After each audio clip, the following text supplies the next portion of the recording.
max. I'ma keep it going till there ain't none left. Going till there ain't nothing, keep the flame on max. I'ma keep it going till there ain't none left. Going till there ain't nothing, keep the flame on, nothing, keep the flame on, nothing, keep the flame, keep the flame, keep the flame on.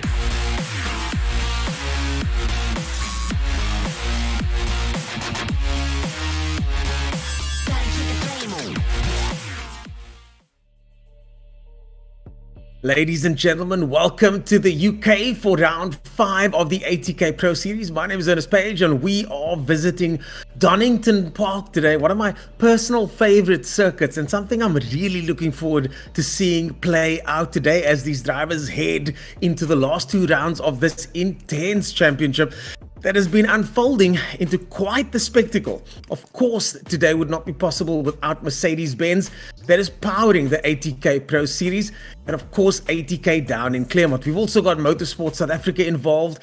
These drivers actually need to get licenses to compete in this, thanks to Motorsport South Africa. And of course, we're backed by the official, real live Kyalami 9-hour event. We've now also got Coach Dave Academy on board. And Coach Dave Academy is a company that does expert coaching and setups for all the guys in the gaming community, specifically in Assetto Corsa, the sim that these drivers will be competing in today. Well, as always, I'm joined by the team. And first of the team, of course, is Marius Roberts, who will be joining me again here today in what might be a rainy Donington Park, but we're not quite sure yet, Marius. Look, I'm as excited as you are for this round, and I'm going to give my age away because Donington is like, remember Toga touring car days? Yes, I love that game. That was our first taste of it. Yes. Great track, and yeah, look, we don't know what the weather conditions are gonna do, but either way, because of the nature of the circuit, we're going to be in for some cracker racing, and it's been a great season up till now, and we're obviously getting to the sharp end of the championship. So all of those things we've been talking about with the ballast, and some guys having a good race now and then having weight in the next race, and how all those permutations are going to start coming to the fore, and as we start looking to the final at Kyalami. So very, very important race this. Those that are coming in here without ballast need to score maximum points, and those with ballast need to just score as many points as they can. That's for the pros. Obviously for the pro-am guys, we're going to look at first. None of those concerns. Oh, hang on, is any of you fathers? Happy Father's Day, Ernest? Yes, of course. Happy Father's Day. No, not for me, I'm afraid. Yeah, I turned my phone off on Father's Day. I just hate those unexpected phone calls. So it's been a nice quiet day.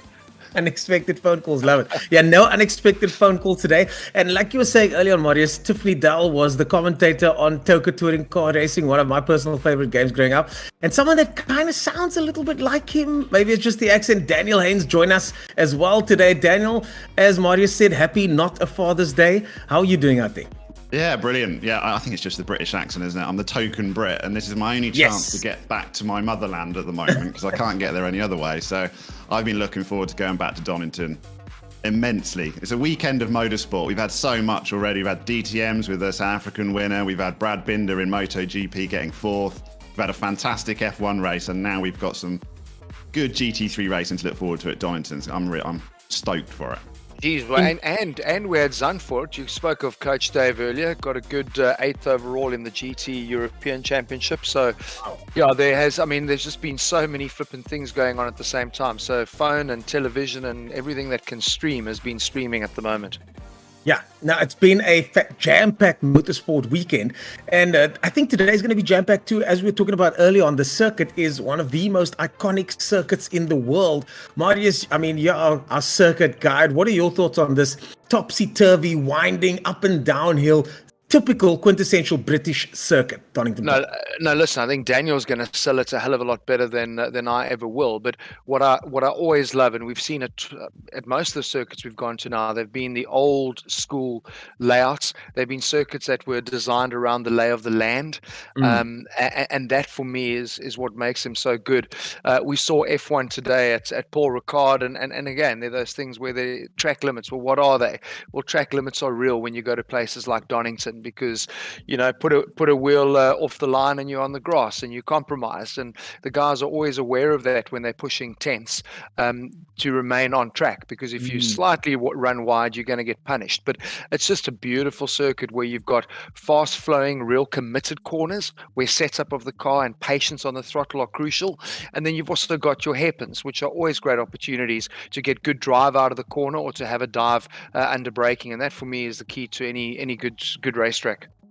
Well, looking at the names that are in the Pro-Am division today, some familiar names there, but one that has been juggling up and down in the various divisions and not been as active as he was last year. Bashir Jadwat currently competing in the Pro-Am division. And I feel like he might be a bit of a cat amongst the pigeons here, because Bashir Jadwat is exceptionally fast. We've seen his pace all year last year. He came second in the championship last year.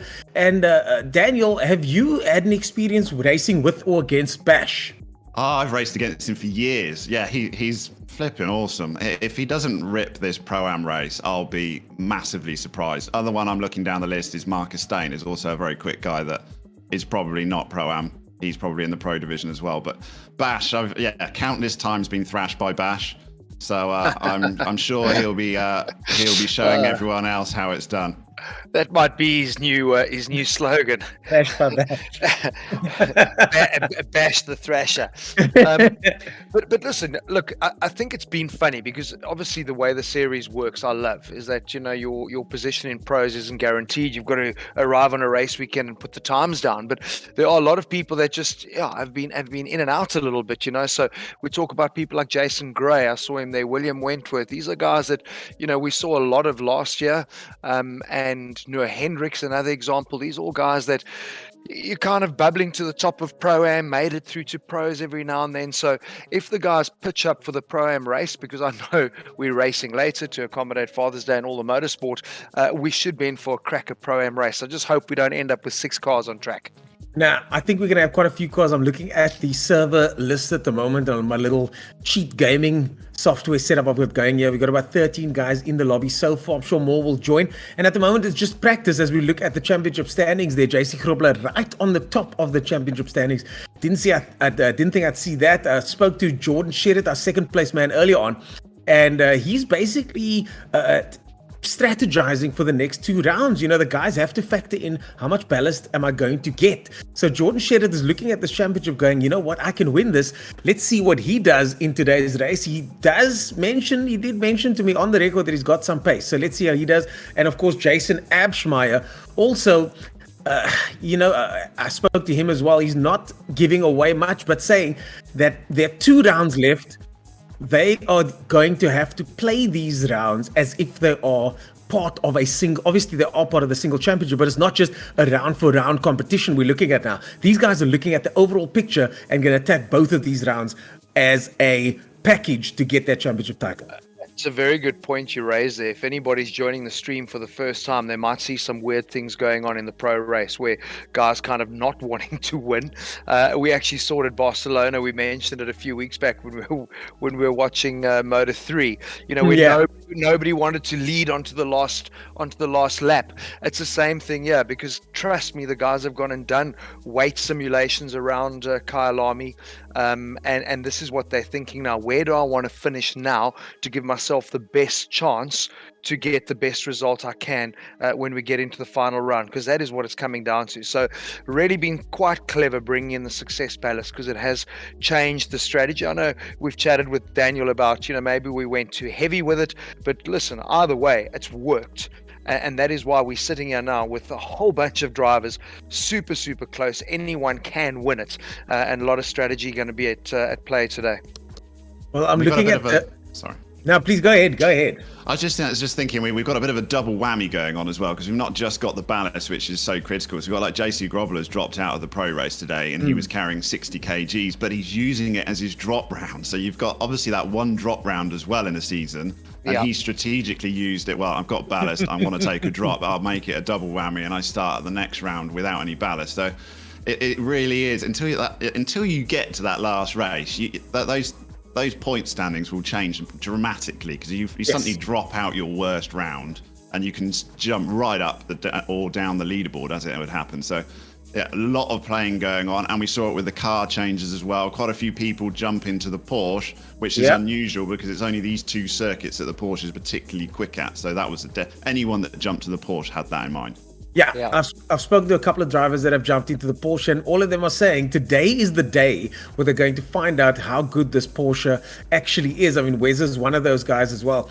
And Weza has been talking about a stomach issue, and he's hoping to battle through the stomach issue. He's going to be racing today. I'm just checking out the live stream chat over here, because these are, we often forget that these are real guys with real problems like load shedding, internet issues, and in this case, Weza, stomach bug. He can race with a nappy. I mean, if you go and do any of the endurance, if you do any of the endurance racing, which we've been privileged to be a part of, you put a catheter in or you wear a nappy and you go and race. It's like, that's the reality. Well, we're going to go to... Some people don't want that sort of information. We can just leave that bit. Well, I think it's time for that proverbial break now. We're going to go to ads, and everybody that needs to go take a break, you can do that now.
So we are back to a very dark Donington Park, but it's not nighttime, folks. It's 5 a.m. in the morning. These drivers are making their way around the circuit for the first time. We are on board with Bashir Jadwat in the Bentley of all cars.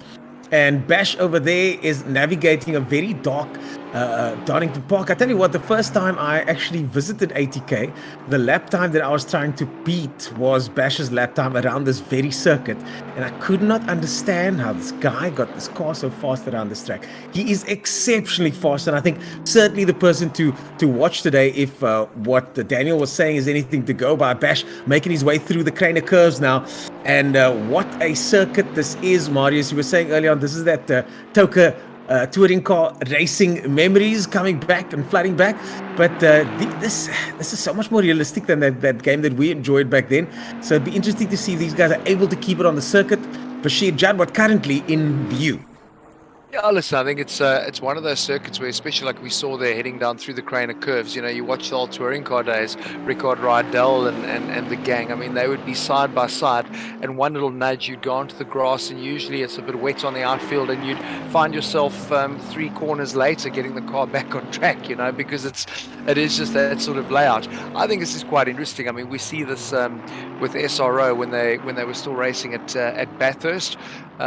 Where you start the race in the dark. So this is something different for the guys. We've seen a lot of mixing up. We've had apocalyptic rain in rounds. We've had your perfect race conditions. But this is a real challenge for the guys, being able to find their way around a track in the dark. By the time the race comes, it's not going to be like this. So it really is who's going to adjust as quickly as possible to dark conditions and set those lap times. Because qualifying, I think, around here would be important, having a strong qualifying position. Daniel, what are your thoughts on the conditions being nighttime? Now, they're starting at 6 a.m. And the last time I was in the UK in winter, I left home and it was dark, and I got home and again it was dark. So are we running a summer setup here? Are we running a winter setup? Are we going to see sunlight anytime soon?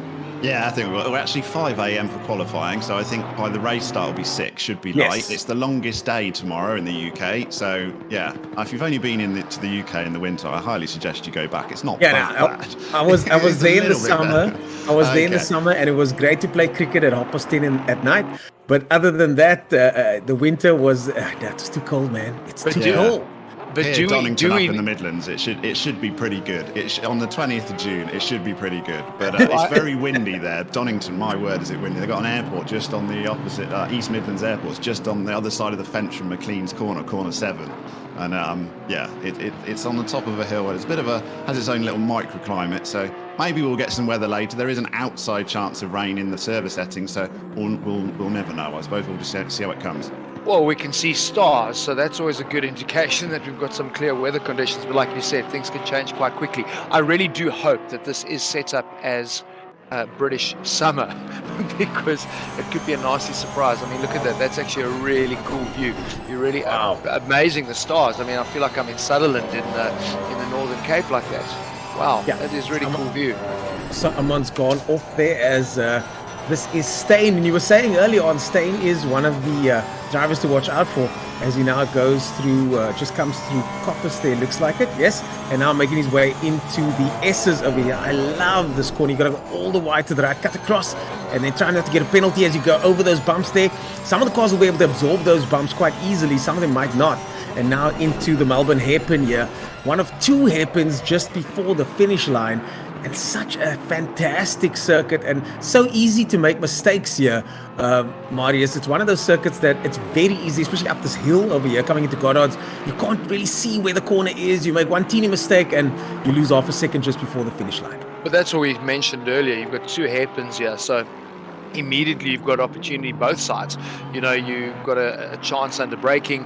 Very important to get the drive out of the corners spot on. And like you mentioned, going to Goddard's, it's blind on entry in a way, because you're coming over a little crest. So that for me is crucial. So this for me is a well balanced track, because like I said earlier, there's some really fast sections that you really need to be committed and have dialed in. That's where you're going to make up all your time. But then obviously you've got your hairpins that are always going to bring us a lot of excitement from a commentary perspective. But this is the sort of track that really keeps a racing driver true and focused. Indeed, someone that's currently true and focused is Etienne Kleb in 5th position. They're 2.5 seconds down, but the man in the lead so far, Bashir Jadwa, 0.3 of a second up on King. And I mean, King's doing well just to hang in there with Bash. I mean, Bash is usually exceptionally fast. So if Bernard King is able to hang with him, as are any of the other guys like Stain and the Bastos, then certainly these guys have got some solid pace over here as Etienne Kleb slows down through the hairpin. He's currently 0.8 of a second up on his best time. So 0.8 of a second should see him way into a better position as he nurses his way around the hairpin there. The final hairpin is currently 0.9 of a second up. This is going to be a good time for Etienne Kleb. Etienne Kleb across the line there into 4th position, goes 1 up, and not too shabby from him so far. He's so close to 3rd place Stain. But still plenty time left, 7.5 minutes of qualifying to go. Daniel, what are your thoughts so far? Yeah, that is a killer time from Bashir Jadwa. I'm not going to lie, 1:26.7. I was looking at the record times for all of these cars around Donington set on Assetto Corsa Competizione, and theoretically, the Bentley should be the worst car as far as times go. Wow. So I was quite surprised that Bash switched out of the Porsche, is what his original sign-up was, and took the Bentley.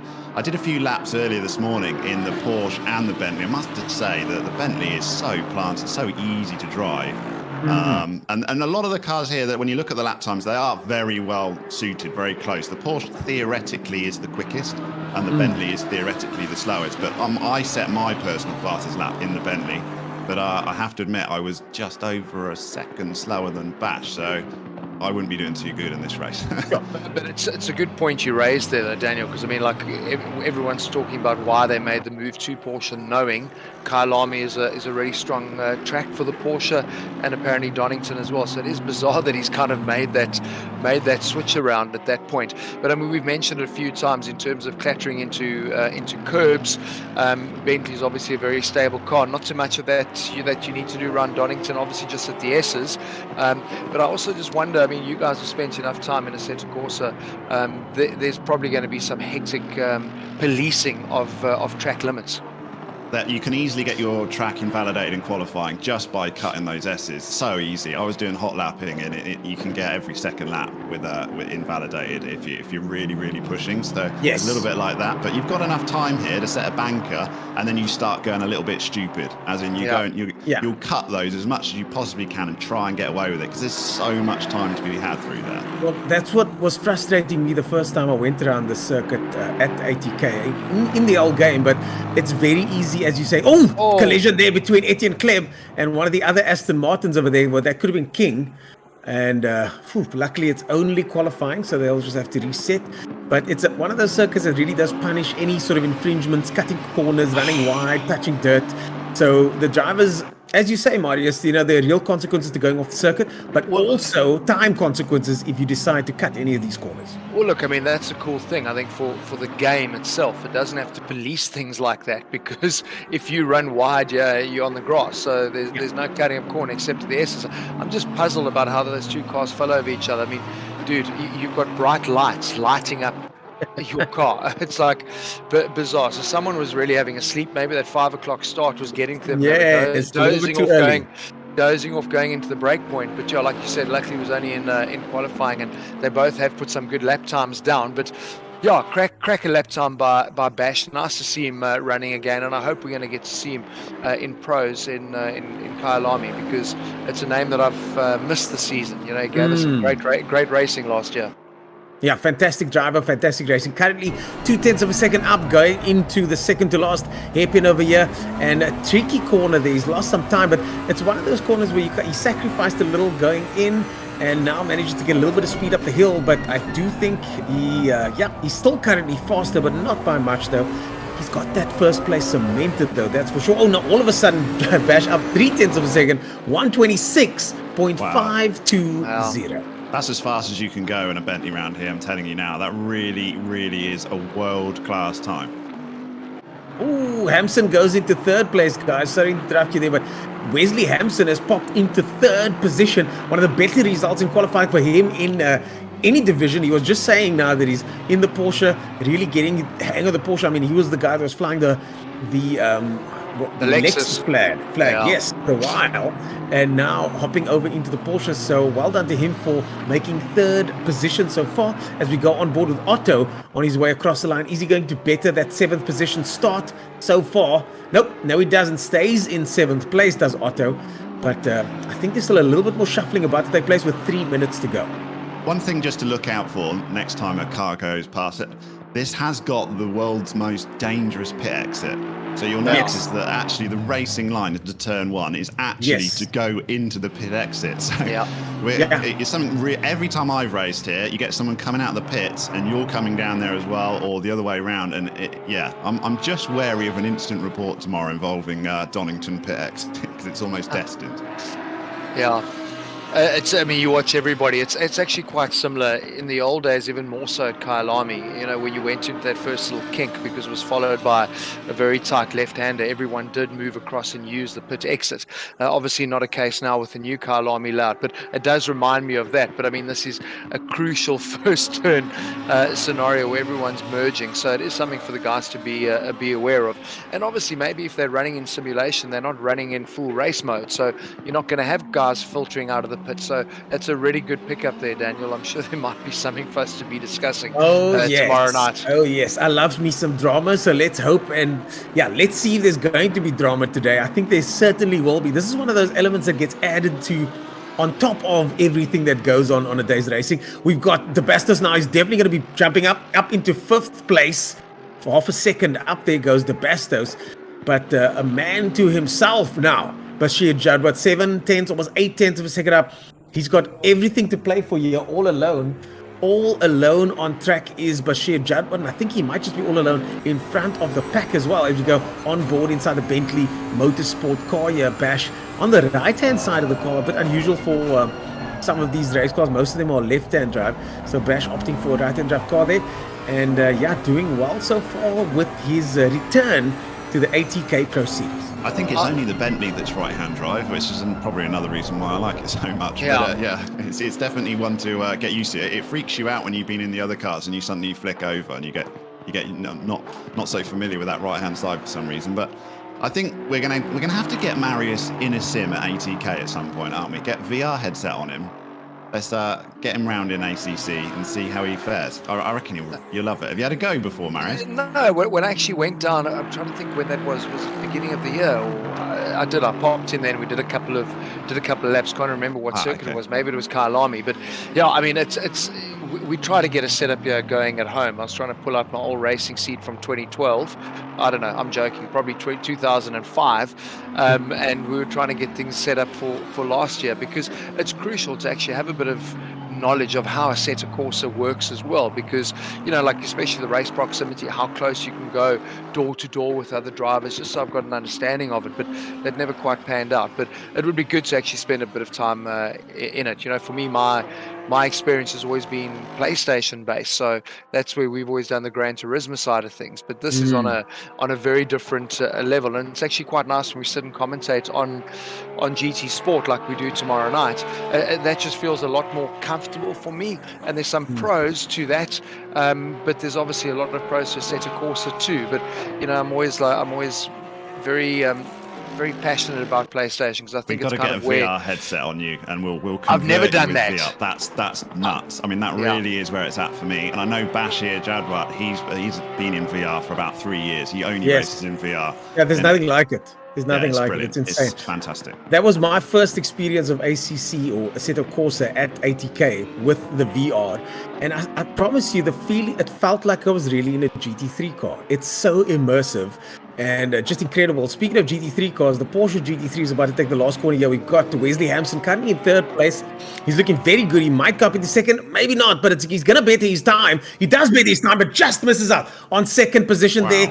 On the second row of the grid goes Wesley Hampson. Everybody else stays pretty much the same. Bashir Jadwat in first position there.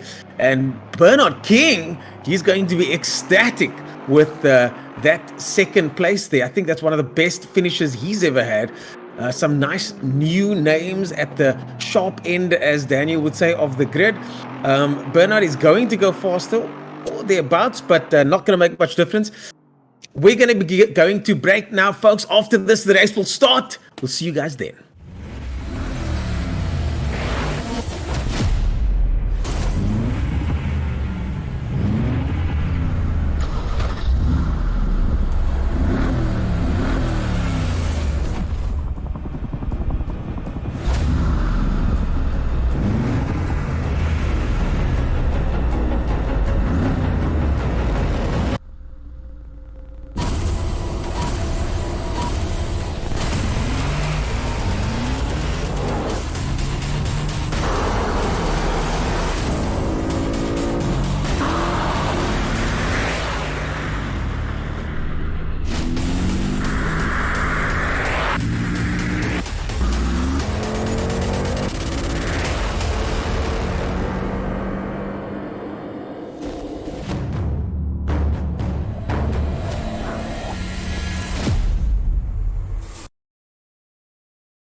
Oh, here we go. The driver's on circuit now. This, of course, is the start of the race. And look at that. Procession making its way through crater curves, the old hairpin, as they say. Some of the most iconic landscape in motoring and in motorsport are these curves. I mean, Daniel, you have got to admit, just watching these cars go through, there's so many motorsport memories. They've only had one Formula One race here, but so many touring car races, so many bike races, so many sports car races at this very circuit. And here we are, back in your hometown. Yeah, it's a classic. And look, the British sunshine's come out for everybody. I told you it happened. 2 minutes past 6, we have got British summer. I mean, it might have some rain later in the Pro Series race, possibly. But yeah, the sun's out. We'll enjoy it whilst it lasts here at Donington Park. One of the things about Assetto Corsa that I love is that you can see the clouds forming. So at the moment, the viewers can't see, but in the sky, what I'm seeing now is a couple of scattered clouds here and there, so nothing too ominous at the moment. That's as clear as it gets at Donington, let me tell exactly. you now. That's basically a glorious summer's day here at Donington Park. I'm glad you said it, not me.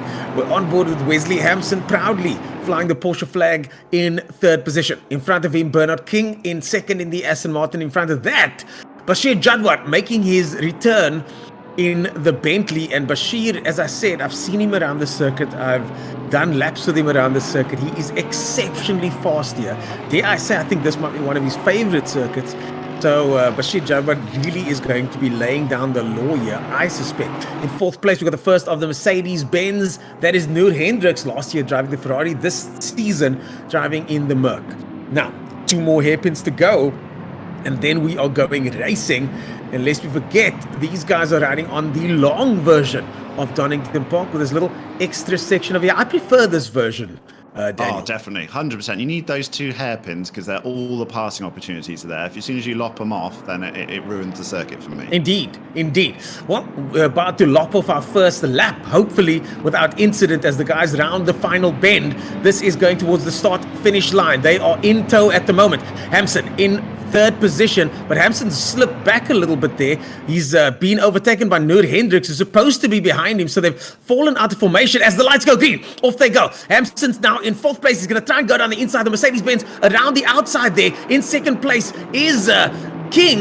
In 1st stays Bash, but through the inside goes the Porsche. They forces his way into 3rd place, but it's not over yet. Hendricks now having a look around the outside. Hendricks side by side with the Porsche in the back. The battle continues, but Hampson snatches back 3rd place as Noor Hendricks falls all the way back into 5th position. Car is close start, but I think there's a spin. There's a spin. That looks like Noor Hendricks over there with the other Mercedes-Benz. Could it be? That looked like Noor Hendricks. And I'm trying to figure out who that was. That was Noor Hendricks and Kleb. Etienne Kleb and Noor Hendricks came together there, and they've just been pushed all the way down the order. We should get a replay of that shortly, but it looks like Noor Hendricks lost, and that section does that, doesn't it, Daniel? You try and overtake there. It's not an overtaking maneuver because once you pull back, you lose a lot of momentum, and now you're tangling with the guys behind you. If you get off your line, you're basically finished. So you commit yourself to a line through that crane of curves and old hairpin, and if you just get slightly out of it, then you're lost. But Bash leading the way, I think it's the best of the rest now, because once you let him go cleanly, really tight round Melbourne, hairpin between these two and Hampson and Steyn. Yeah, Hampson and Steyn. Hampson swap position there. Hampson's now back in 4th position, and he's going to be fighting. This is his best result yet, if he can keep it. And now going down the inside as they make their way. And now watch this section of what we've been talking about here. This start first corner. They're going to go all the way to the other side there. Hampson takes it nice and wide, but goes defensive, does Steyn. And Steyn keeps the inside line. Etienne Kleb goes into the pit lane, takes advantage of this pit stop window that just opened up now. And we are back at racing, hopefully without any more incidents. Marius, so far we've only had one teeny incident, and I think we might be talking about that tomorrow. Yeah, listen, I mean, I was just listening to what you guys were saying, and Daniel mentioned it. This is the rhythm section for me. So it's like any little bit where you're offline, you lose your rhythm and you are buggered. And that's what is so easy to have happen when you're going door to door here. It's so easy to make a little mistake. So this is the replay that we're looking at. So I know Etienne, just come on the power. Yeah, I mean, listen, that's just unfortunate. He's come on the power a little bit too early, lost the rear end of it, and but I mean, it's so difficult to go door to door through that section. And you're right, though. A lot of the time, you think here's your chance for an overtake, but it isn't. It's almost about prepping yourself to say, listen, I want to have a look when I get to the top of the hill. We're going through McLean's. We go to the chicane, would be a great opportunity. But these two hairpins are great. Yeah, you've got down your braking and the next one you've got up your braking. So there are so many different lines you can take here, and I think you'll find a lot of guys will go super defensive and block the inside, but it still gives you an opportunity on the outside because it is so wide, and you've got that short little run to the next hairpin. I love it. It's a great circuit. At the moment you leave corner 1, Redgate, you come out the exit of Redgate, you are absolutely flat until you get to the hold hairpin. And yet that is a tricky little section. You've got 2 corners and it's big elevation change as you drop down into the hill. Yes. And you do hot lapping all the time. You get so used to taking that flat. But if you're hot lapping and you get your line just slightly wrong, you're off the track.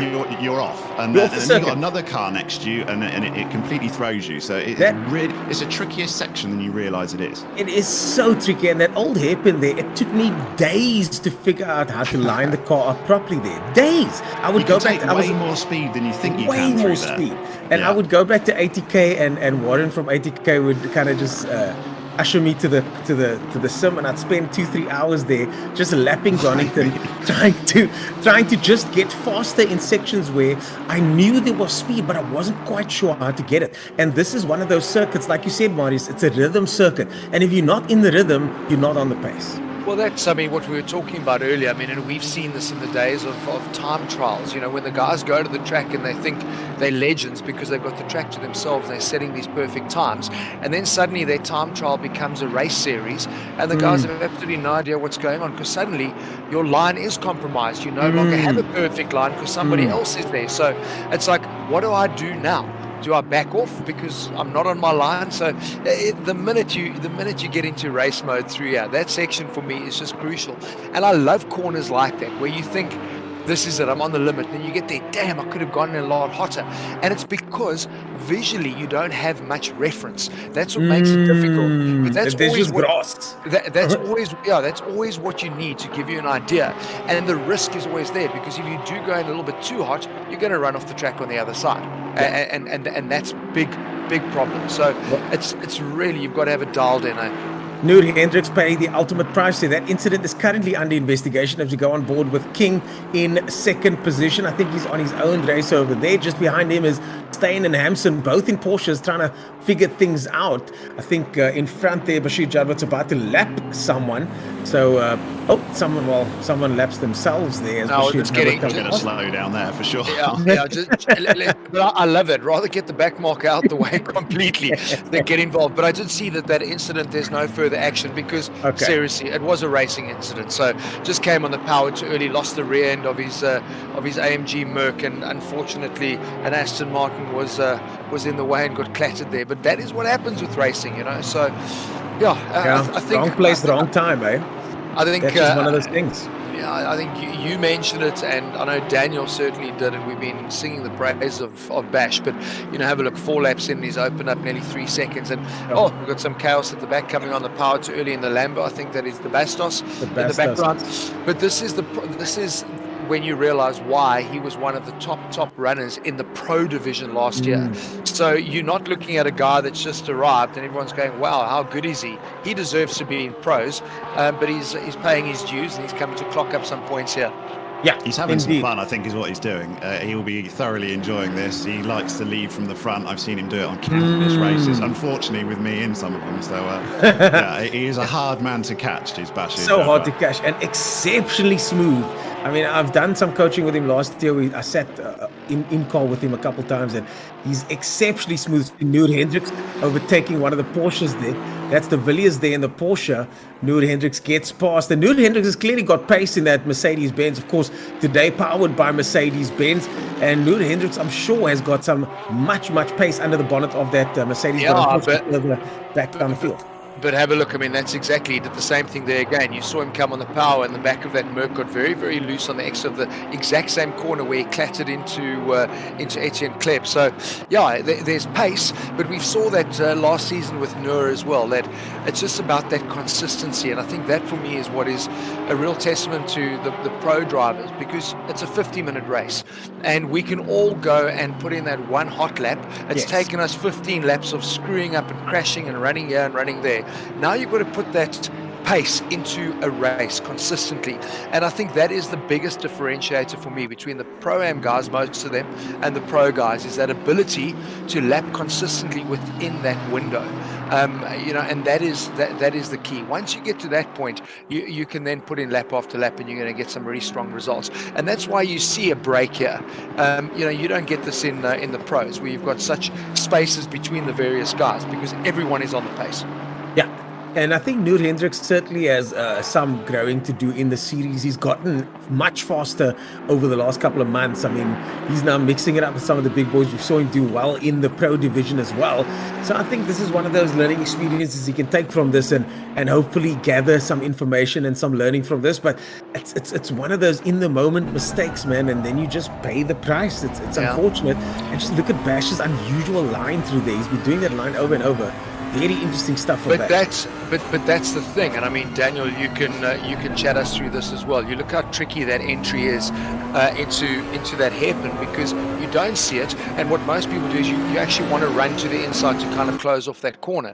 But through Melbourne, there definitely are very different lines, and that for me is what also makes a track like this great, because everyone can come with their different way through the corner, and at the end of the day, let's have a look at the lap time and see who's fastest. So it gives drivers opportunities, whether they're on attack or they're going defensive. But I am glad we cut away from Otto's car, because that has got to be probably the ugliest livery I've ever seen. Oh, shame, Otto. No, and I want to see it again. I want to see it again. No, I mean, it's like, how can you do that to an Aston Martin? Was that green and brown or green and burgundy? Bash's car is looking really cool. I love it so much. Yes. But I must have a chat. I must have a chat to Henny. We're gonna have to get him to work on his design skills. Oh, Henny Otto there. Of course, we're talking about Henny Otto in 8th position at the moment. But the man on screen right now is our first place man, coming with 6 laps in the bag. That is Bashir Jadwat, and an exceptionally talented and fast driver. Really soft-spoken guy as well. So humble. I mean, I've spoken to him a few times about getting into a car in the real world, and he's always talks himself down. But I think his skills translate. I've seen him, been in car with him on the sim, and I think he's got the skills to translate into an actual car. I agree with you. He definitely has. And you're quite right. I've raced with him for years, and he's very, very humble, and he's always been at the sharp end. To be quite frank, there is a little bit of a talent gap in this race quite now, because I would expect Bash to be fighting for the win in the Pro Series, to be honest. He would be right up there in the top 2, 3. At the very least, it would be a bad day if he wasn't. So, we'll see how he gets on in the next round, because he'll be back probably where he belongs, and he won't have ballast. Yeah, indeed. And look, we're also making this a foregone conclusion. Anything can happen. It's still 59 minutes. That is the only thing that can stop it, I think. You say that's the only way. That's the only hope. Escom could ruin it for him. I was going to say that is literally the only way, because I mean, we predicted he's going to run away from it, but we know he's a pro driver, and that's where he needs to be. So a real masterclass he's putting on here. But I like what you were saying about, guys being able to take what they are learning in the online racing community and being able to deliver that in the real world, because seriously, there's still there's a big difference. There really is. And yes, there is. I use Jason Abschmeyer as a great example as well, because he's got a very similar demeanor, where he's quite chilled. Like, it doesn't look like anything is ever going to fluster the guy, and that is a really cool attitude to have when you get into a race Until car. you race against him, then he's not quite so much. He's definitely competitive, I can tell you that for sure. Competitive, yes, but he's not a red-blooded guy that's going to go and do something rash. He's just cool and calm, and he kind of the Bastos and Wentworth come together there. The Bastos, so close. We got the GTR now coming through, as well as another Aston Martin. The Bastos lets them both go through, and now he's going defensive on the Aston. That's LaRue there in the those are just clumsy. Those are just clumsy little incidents that you kind of expect to see in the pros. You'll never see that in the pro-ams. You'll never see that in the pros, where the guy's just not aware that someone's actually running up the inside under braking and just continues to take the turn in there. So these are those little things we saw in the first season last year, where guys were putting their nose in the wrong place and falling over each other. But Tabastos, he likes to make his presence known, and not always in in a positive way. That Melbourne corner, though, that Melbourne corner can be very tricky because on paper it looks very straightforward. It's just a straightforward hairpin. You go as wide to the left as you possibly can and cut in. But as soon as you drop down that elevation change, it takes the weight off the car. And I've seen people spin there often.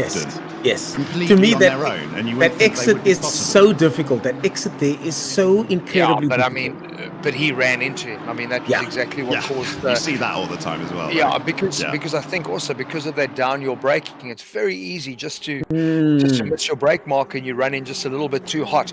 But also I think guys aren't always aware that you can be quite aggressive on the attack there. So you know, like you think, oh well, he's far back. I'm not going to worry. I'm just going to turn in here, and suddenly the car's there. So yeah, it's perfectly designed for a Monday night incident report. A corner like that. Drivers will be aware that really is the one clear-cut passing opportunity on this track. If you can get a run through the S's and a clean exit, and you just fire it on the inside. Now, the secret is to not panic, because if you're the guy that's getting past, you can nearly always get the undercut by taking the normal lines. If someone fires, they go deep, and then you can just cut back on them. But we'll see a lot of that in the pro race, I'm pretty sure of it. Yeah. Well, the Bastos now starting to apply pressure to Wentworth again. He's clearly got the pace on him. He's now got a GTR behind him, but he managed to get past earlier, so I don't think he's too worried about Leroux in the GTR, but he certainly does have the pace on Wentworth now. Hopefully no damage from earlier on, and once again he's starting to have a look behind that Aston Martin over there. Yeah, there'll be no damage. I mean, that was a very gentle little kiss. It was at such a slow point on the circuit as well. So it's good to see them back and racing. Let's hope the next move is going to be a clean one. But just looking at the timesheets, Bernard King's doing a great job there, because Bash has kind of kept that. Maybe Bash has backed off and he's actually just clocking in delta times here, because that gap has kind of stayed the same. I see that there's been a 15-second penalty added on. So we kind of expected that to have come along, because he did really put his nose in the wrong place coming from way back. So he's got to be aware of that. It does look like he's got the pace. So I think he definitely wants to get ahead of Wentworth and try and counter that with 35 minutes to go. Hopefully open up a 15-second gap so that the penalty becomes null and void for him, because Wentworth ahead of him is Hamston, and there's a big gap. Yeah, big gap indeed. That was for avoidable contact was the official line there. And the Bastos, unfortunately, creating some contact. He goes down the inside now for the next corner. The Bastos has got the line for the first corner here. He's going on the inside of Wentworth over there. I think he might have this one, might make it stick. Wentworth has a think about it, but doesn't go for it. The Bastos easily gets past, and I think he definitely had the pace on Wentworth. So now he has to just try and get as far ahead as possible. Yeah, Wentworth is very conservative out of Goddard's, out of that last hairpin, because I mean he literally exits track in the middle of the track, whereas I mean you want to be using every single inch of the circuit on the exit. So he actually gifted that overtake move to De Bastos there. And a little bit like Melbourne hairpin in Redgate, if you've got someone that gets a run of you down the start-finish straight, you want to just like really make sure they have to compromise that corner one on the inside line, because if you can keep your normal line, it's actually possible to get a run back quite easily through the crane of curves, believe it or not, because they're just so slow out of there. And the exit of Redgate, it's like vital to get a really good exit. Well, penalties are another thing that have been mentioned in the comments here. I see that Zaid Essa, last year's champion, someone I spoke to this week, exceptionally talented and fast driver, single-seater racer as well. He mentioned here, drive-through for track limits will be a threat to the end. Daniel, if they clock up too many on the S's, that's exactly, he's just thinking of those S's. You cut too many of them, you get enough warnings, you'll get a drive-through. And that'll be an issue in the pro race, I think, when there's a little bit more pressure. I mean, Bash, you can just tell from his lap times. I'm looking at his last lap. He's let off the gas quite significantly. He's 6/10 slower than his best. He's just he's just cruising running around with so he's not going to be in trouble. He'll be taking extra margin on those S's to make sure it doesn't. But they won't have that sort of comfort in the pro race. So for sure, you could get a drive through there pretty easily after 50 minutes. Yeah, I agree. I mean, watching what we see, anybody exceeding track limits is going to be making a mistake as opposed to trying to push the ultimate lap time here. But it really is the only part on the circuit where that's going to come into play is through the S's. You can get one almost every lap through there, though. If you want. I mean, and you can gain massive time from it. So they will clock up pretty quick. Yeah. Everywhere else, though, you're right. You're not gonna get a drive through from anywhere else. I don't think. And, and those S's also, it's easy to come in there too hot and then go over the second curb. Yeah, I do it all the time. You're trying to push that lap, and you have to. If you want to go, especially if you want to go for the ultimate lap time, you've got to push that chicane to a point that seems ridiculous. Yes. As far as the game will allow you to do so, and you work out where that is. Where can I go before I get a penalty? And you just try and hit that point every time. But that's the game of motorsport or any sport. I always say it's normal to bend the rules as long as you don't break them. You want to get to that absolute limit in every way, and that's what's making this championship interesting now. As we've got strategy going into the last 2 rounds. We've got the pro race coming up soon. We've just seen the guys. Only one car's pitted so far. The guys should start pitting in the next couple of minutes. But as I was saying, we've got strategy at play here in every way. I think the championship's really going to wind down to a nail biter over the next couple of weeks. Yeah, look, there won't be any strategy in the pro-ams. I mean, these guys are just trying to go as fast as they can and get the best result, because there's no success ballast. They're not even thinking about that. There's Henny Otto's car. Look at that. Have a look. Just behind Leon Leroux. It needs to go back for another spray job. but that is, you're right. I mean, we talk about things we're going to see in the pros, but I think for these guys, it's just the opportunity to try and put in as many good lap times and get the best result they can out of a 50-minute race. And it's difficult for us from a commentary perspective, because you're also not sitting with a full field of 30 guys, and there's such a big difference within the pro-ams. I mentioned it earlier. There's a gap there of 20. A gap of 20 seconds. The lead is, the second place is 6 seconds off. You're never going to get that in the pros, but that is why the jump up, if the guys do qualify for pros, it is a big step up when you get into the pros category. Because like we said, you might in qualifying run a pretty similar time, and you might find yourself with a time that will see you in 10th, but can you do that for 50 minutes? No. And that is what it takes to become a pro, to know where those limits are, to have the mental capacity as well, to hit your break point every single time.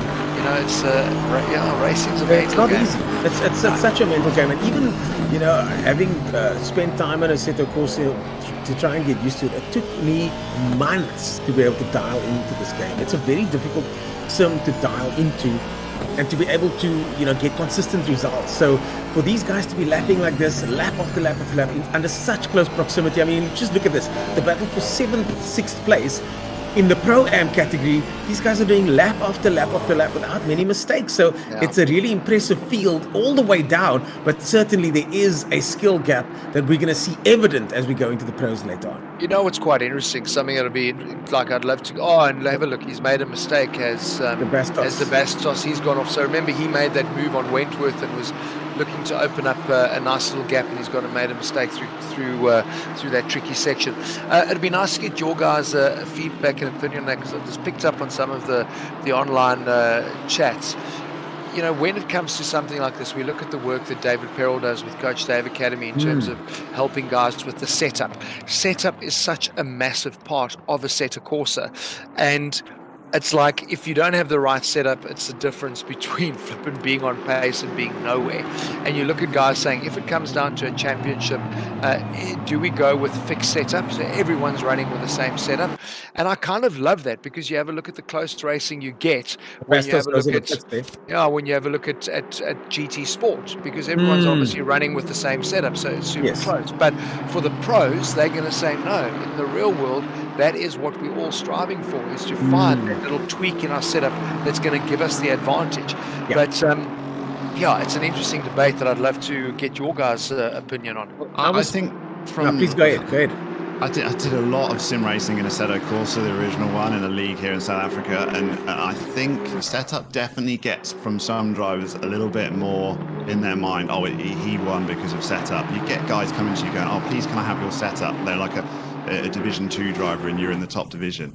And you'd be like, well, what lap times you're doing? And they'll be like, I'm 4 or 5 seconds slower. And you're like, well, setup's going to do nothing for you then, I'm afraid. Absolutely. But the setup is vital, but it's vital for the really sharp end. The last half second is where you're going to gain. Once you've got to be able to lap absolutely consistently within a couple of tenths before you even start to make setup changes, because you don't even know whether the setup's done anything.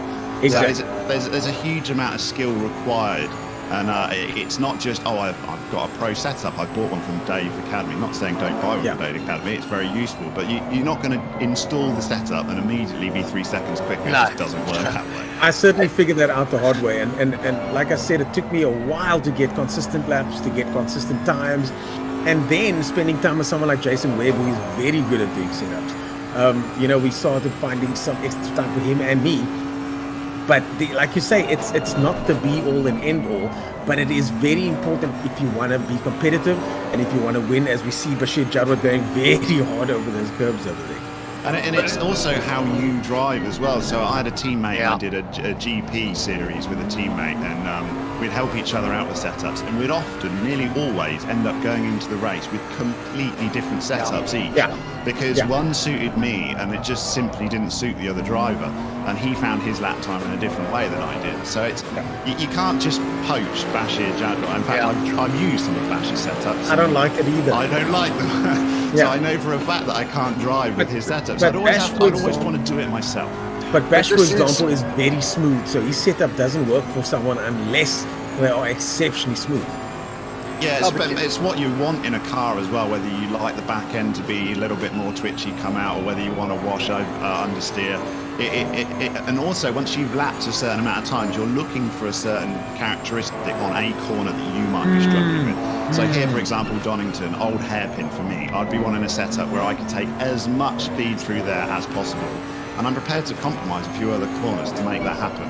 Whereas other people might feel really confident on that corner, and they want a setup that does something else. So you definitely benefit by practicing in yourself, making a few changes, going out and saying, well, is that better? Is that worse? No, it's not. And then and working your own setup. And at the end, yours will be way different from Bash's or anyone else's, but it'll be quick for you.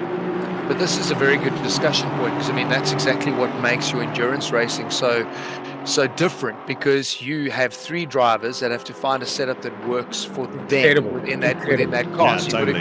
You've got to drive within that. But I'm glad you brought this up, because we see this in real racing as well. So guys in South Africa will go and make 5 changes to their car.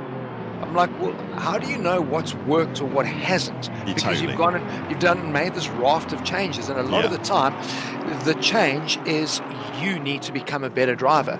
So a lot of guys, they throw money at it. So it's all about horsepower and how do I find more horsepower? And wow, look at my lap time. But you haven't learned anything from a driving perspective, because all you're gaining is that horsepower in a straight line. You know what I mean? You haven't learned any racecraft. You haven't learned how to carry speed through corners. So it's a good point that you've brought up here, that just because you are getting someone set up doesn't mean you're going to be now. That setup thing comes down when you are at the sharp end, when you are running in that situation where it's now, I'm in the pros, I'm looking for something that's going to work for me. And that is crucial. It's got to work for you. Until you've got that 99% lap time on your current ability with that current car, any setup change will feel like a placebo effect if you're not careful. You think, oh, I'm suddenly better, but it wasn't. You just put a better lap in that time. Isn't that a setup had nothing to do with it? But I guess that's also the challenge for a lot of the guys. They spend so much time setting up a car, and I suppose that's where Coach Dave comes into it, because you might want to say, well, let's go and try another car, so give me a good base setup. So I suppose that's where they do a lot of work if you are making a shift. But I think that's the big debate. That is what makes a set of courses so dynamic, is that it really does benefit the guys that are wanting to recreate as much of a real race environment as possible. We've said that. You have a look during proper hard lockdown when they were running virtual Le Mans. I mean, they brought the Toyota Gazoo Racing Team's engineers there to help the guys, because that is how realistic it does get. So for me, there's business here for guys to be pro drivers, just like there's business for guys to be pro engineers. Yeah.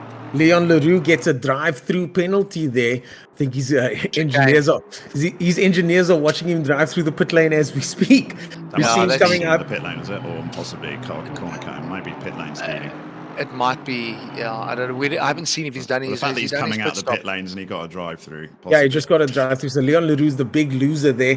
Bashir Jadwa still has to pit. Bernard King, Steyn, Hampson, Otto, Kleb have all pitted so far. And as you say, Marty, it's an interesting conversation, certainly for these guys and setups. Also, Coach Dave offers actual coaching as well for technique, because I mean, let's face it, that's the most important thing, is getting your technique as sharp as possible. That's exactly what you want. That's like buying new golf clubs or having golf lessons. The lessons are going to help you more than the clubs. So Coach Dave, actual, 100%. You go and chase after it, but he doesn't suddenly become Tiger Woods by buying his clubs, do you? But you have lessons by a pro. You get lessons by Coach Dave Academy. It'll improve you way more than if you bought his setup. But it's the same thing when he's going to put his bash. It's the same thing from a racing perspective. It's so cool when you sit with the teams, like we did this in Polo Cup, and you've got access to data, and you're actually sitting there and having a look at the lap times that Sheldon's doing, and you can then overlay your lap time and go, right, so I'm braking way too early here, and that's the sort of stuff that you're looking for. Whereas that is what Coach Dave can do, because all of that telemetry and data is available, so they can literally go through sector by sector and show you, this is their lap, this is your lap, and these are the areas you've got to work at. And I think that for me is what is amazing, because to try and do that in the real world, not only do you need a hell of a lot of money to get your own flipping race car, but that's a lot of track time. Here, the track time costs you your data connection and your setup. And you can go slam out lap after lap after lap. And that is why I think, sim racing has become the new karting in terms of entry into the racing world, and there's massive value in it for sure. I was just telling my dad that he calls these cartoons and stuff, and like anything that's not real life, he calls it poppenchies, like the Afrikaans word. And I was like, I'm gonna go home now, I'm gonna commentate on some poppenchies, and this is as real as it gets. I mean, to the drivers sitting there, this is the new karting. This is either you can make a career out of sim racing, down the outside goes Kleb there, or all the way around the outside there, well done. Or you can decide to then use this as a stepping stone to get into motorsport. And I mean, it's incredible that we've got this happening over here. I'm just looking through the chat box over here, guys. Robert McCall, in what we're talking about, the hopping the chicanes earlier, mentioned that tire pressure loss is also an issue. Of course, Robert McCall, father to the McCall brothers. What are your thoughts on that, Daniel? Tire pressure loss hitting these curbs hard over here. You can get a puncture from it, so you do have to watch it, and you get a slow loss in pressure. It'll eventually lead to a full puncture, and obviously be absolutely detrimental to your race. But I've not had an issue with it when I've been hot lapping around here for a while, to be fair. So we've got a stop go 30 for Katsir as well in 12th position. Wow, I wonder what he's done, because that's quite serious. Something double naughty, I think. Yeah. But see, I mean, if I look at the circuit, Daniel, I mean, there is nothing that strikes me as they're no big. It's only the chicane where you're riding curbs. All the other curbs are flat. You don't have any of those sausage curbs.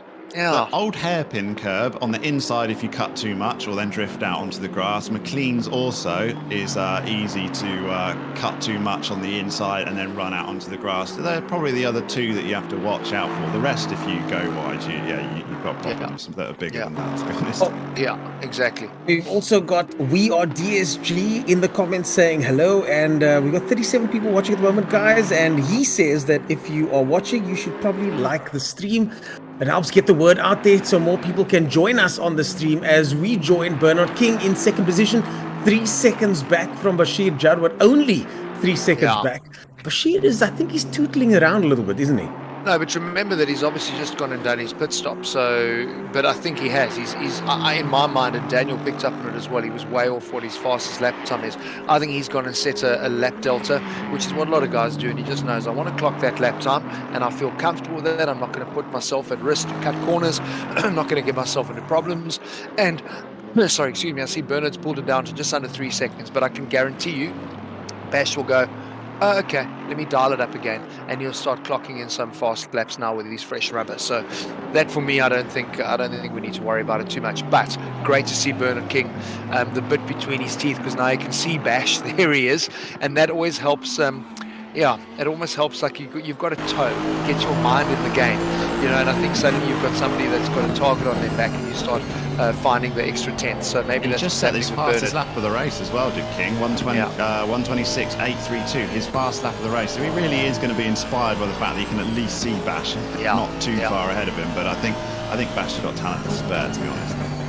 What you were talking about there, that corner there, we have a look there. I mean, when maybe what the McCalls were talking about is if you do cut that corner, it's not that there's a sausage curb, there's actually an edge between the curb and the grass. Yes, there is, and that is, I suppose, puncture territory.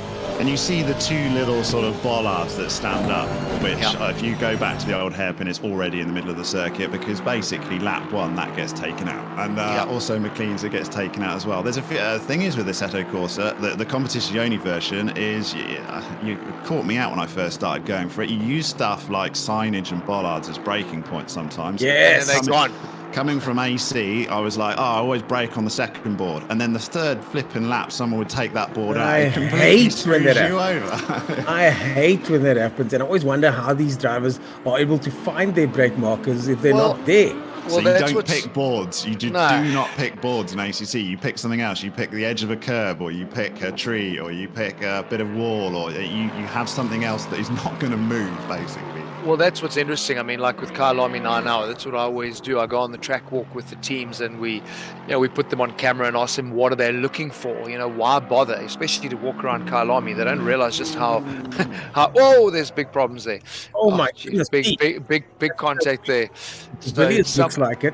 Yeah, LaRue ran into a recovering Porsche. I don't know who that is, but yeah, there was big contact there. So I'm sure we're going to see LaRue in. So De Villiers looks like he went and lost it, and LaRue clattered into him. I wouldn't be surprised if that GTR is going to pull into the pits, because that was quite a big contact.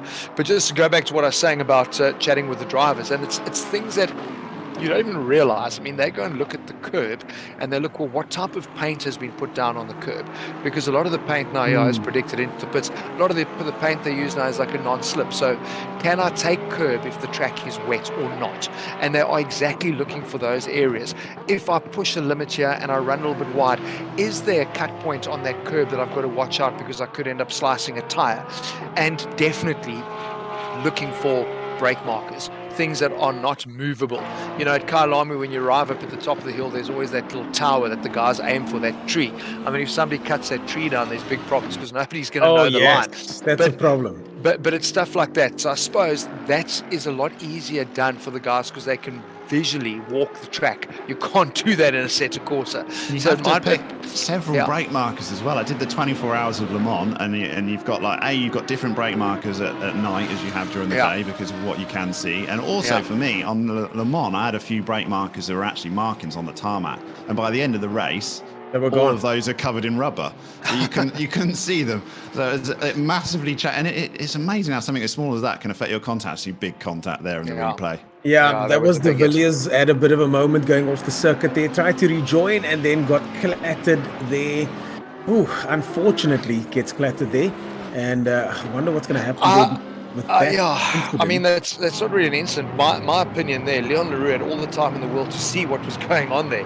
It would have been very easy for him to avoid that incident. So he just seemed to go, well, I'm staying on my racing line, I'm keeping my foot flat, and look at that, I happened to run into the car that's kind of coming and spinning back onto track. So for me, I think that was avoidable from his perspective, because it wasn't like it was hidden.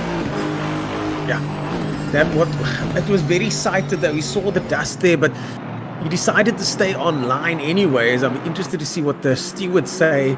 Maybe we've got something to discuss tomorrow evening. No, I think that's going to be served. You've gone and clattered in. You've now had to pull into the pits and get your car repaired. So I think you've been punished for being silly. They're not going to punish him again, because I do think the fault there was with Leon LaRue. Whoever spun, was that Kutsia? No, who spun in the Porsche? That was De Villiers. De Villiers. Yeah, so I mean, De Villiers spun all on his own, so you can't penalise him. You know what I mean? He made a mistake. Yeah. De Villiers, and it wasn't that bad of a rejoin. I'd like to check that replay out tomorrow. Maybe it pops up tomorrow. But if the rejoin was bad, it's going to be a problem. It doesn't look like it was that bad. I don't think he was in control at that point. You know what I mean? I think that's just where the car ended up. And I mean, that's what you've got to be so aware of. I was watching Aussie V8s yesterday, and same thing into turn one. You just sometimes end up in the wrong position. A guy gets turned the wrong way around, and you've got to anticipate that. And sometimes the gap opens for you, but you've got to adjust your line in that incident. You can't just go, oh, well, it's very much like, what is that Days of Thunder with Tom Cruise, where it's like, that nonsense. You aim for you kind of drive to the impact point, because by the time you get there, you hope the cars aren't going to be there. Well, They also use the term drop. Sometimes work. It does sometimes work. They also use the term dropping the hammer, which I still use to this day. No, I'm listen, dropping the hammer, guys. Daniel, that always does work. But in that case, he would have needed to have driven off the track because that's where the incident he was started. Holding his brakes, wasn't he? Yeah, he was exactly. holding his brakes. Yeah. Anyway, good fun. What do we got? 12 and a half minutes to go. And you Bash see has what just stretched his lead back Exactly. where he wanted it. Yeah, just where he wanted it, feeling comfortable. His last lap was 1:26.655, only a couple of hundredths off his best lap. So he just thought, I'll have a quick one, and then he did it. It's what we On predict. demand. It's what we predicted. He was just having a look and saying, "Okay, let me just." He's got all the pace in the world, and why do anything stupid? And that again is the experience you were talking about earlier. And he's a proper racer. He's a cool customer. He's doing exactly what he needs to do. Doesn't need to take any chances or do anything silly. He's got this all wrapped up. So it's about managing a good race pace, and it's plenty in reserve if he needs to open the gap up again, which he just did. And in the Pro Series, it's just enjoying the race, isn't it? Because the real business was done in qualifying, because it's the top 5 that gets through to the pro race next round. So anyone the actual race, you can relax a bit. It's just for fun, isn't it, really? Let's be honest. You've already done the hard work in qualifying. Has he got his hazards on? What was that I saw flashing? He's saying thank you as he passes. Yeah, he's very exactly. Complimentary. He's always done that, Bash. I've often been with him, and he puts on his indicators and goes, "Thank you so much." Yeah. No, well, you know what? I'm glad, because it's a very good thing. I mean, when we race, we always lift our hand to say thank you. Now, obviously, you can't do it in a Assetto Corsa because the guys not going to see you. But if a back marker moves out the way, we always put our hand up to say thanks for that. So it's really cool to see that etiquette, and it's cool. I mean, that's what we want to try and teach, is proper race etiquette as well.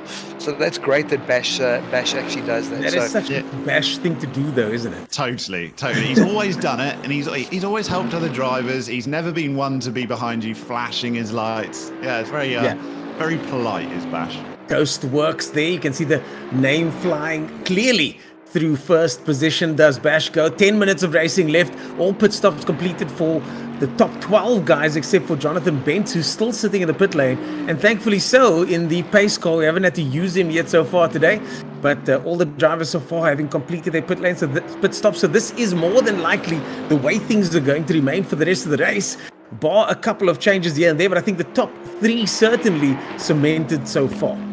It's just been really, I mean, I loved going on board with Bash earlier, and it gives you a real idea just how committed you've got to be through certain sections on this track, and how difficult a track it actually is to just stitch the perfect lap time together because of all the undulations and up your braking, blind entry into this corner. It's a fantastic track, and you just realize just how good this guy is, because he's just actually putting in lap time after lap time and just he hasn't put a managing wheel his wrong. pace. No, I mean, his best time is a 126.622. His last time is a 126.649. That's so consistency for two it. And they're both 100ths pole of a position second. laps. Both Both of pole those are position pole laps. position laps. 2 100ths of a second apart, and it's the end of the race with no pressure, and we see a Porsche there off the circuit. I think that's that same Porsche that had some problems. It's a back marker. Yeah, but that might be. I think, again. That's the Yeah, it's Villiers, the Villiers. Yeah. It's It's the having Villiers plenty that- of action not on the tarmac is the No. Yeah, I we're think, on board now with Wentworth. Did they ever do rallycross here, Daniel? I don't think so, but I mean they've got a track ready for them now. De Villiers will show them the way. Well, that's exactly why. Marked it out with a Porsche. That's exactly why I'm asking. I thought maybe he'd been playing like World Rallycross before he came to Assetto Corsa, and he was just Bit of getting dirt confused. too. Yeah.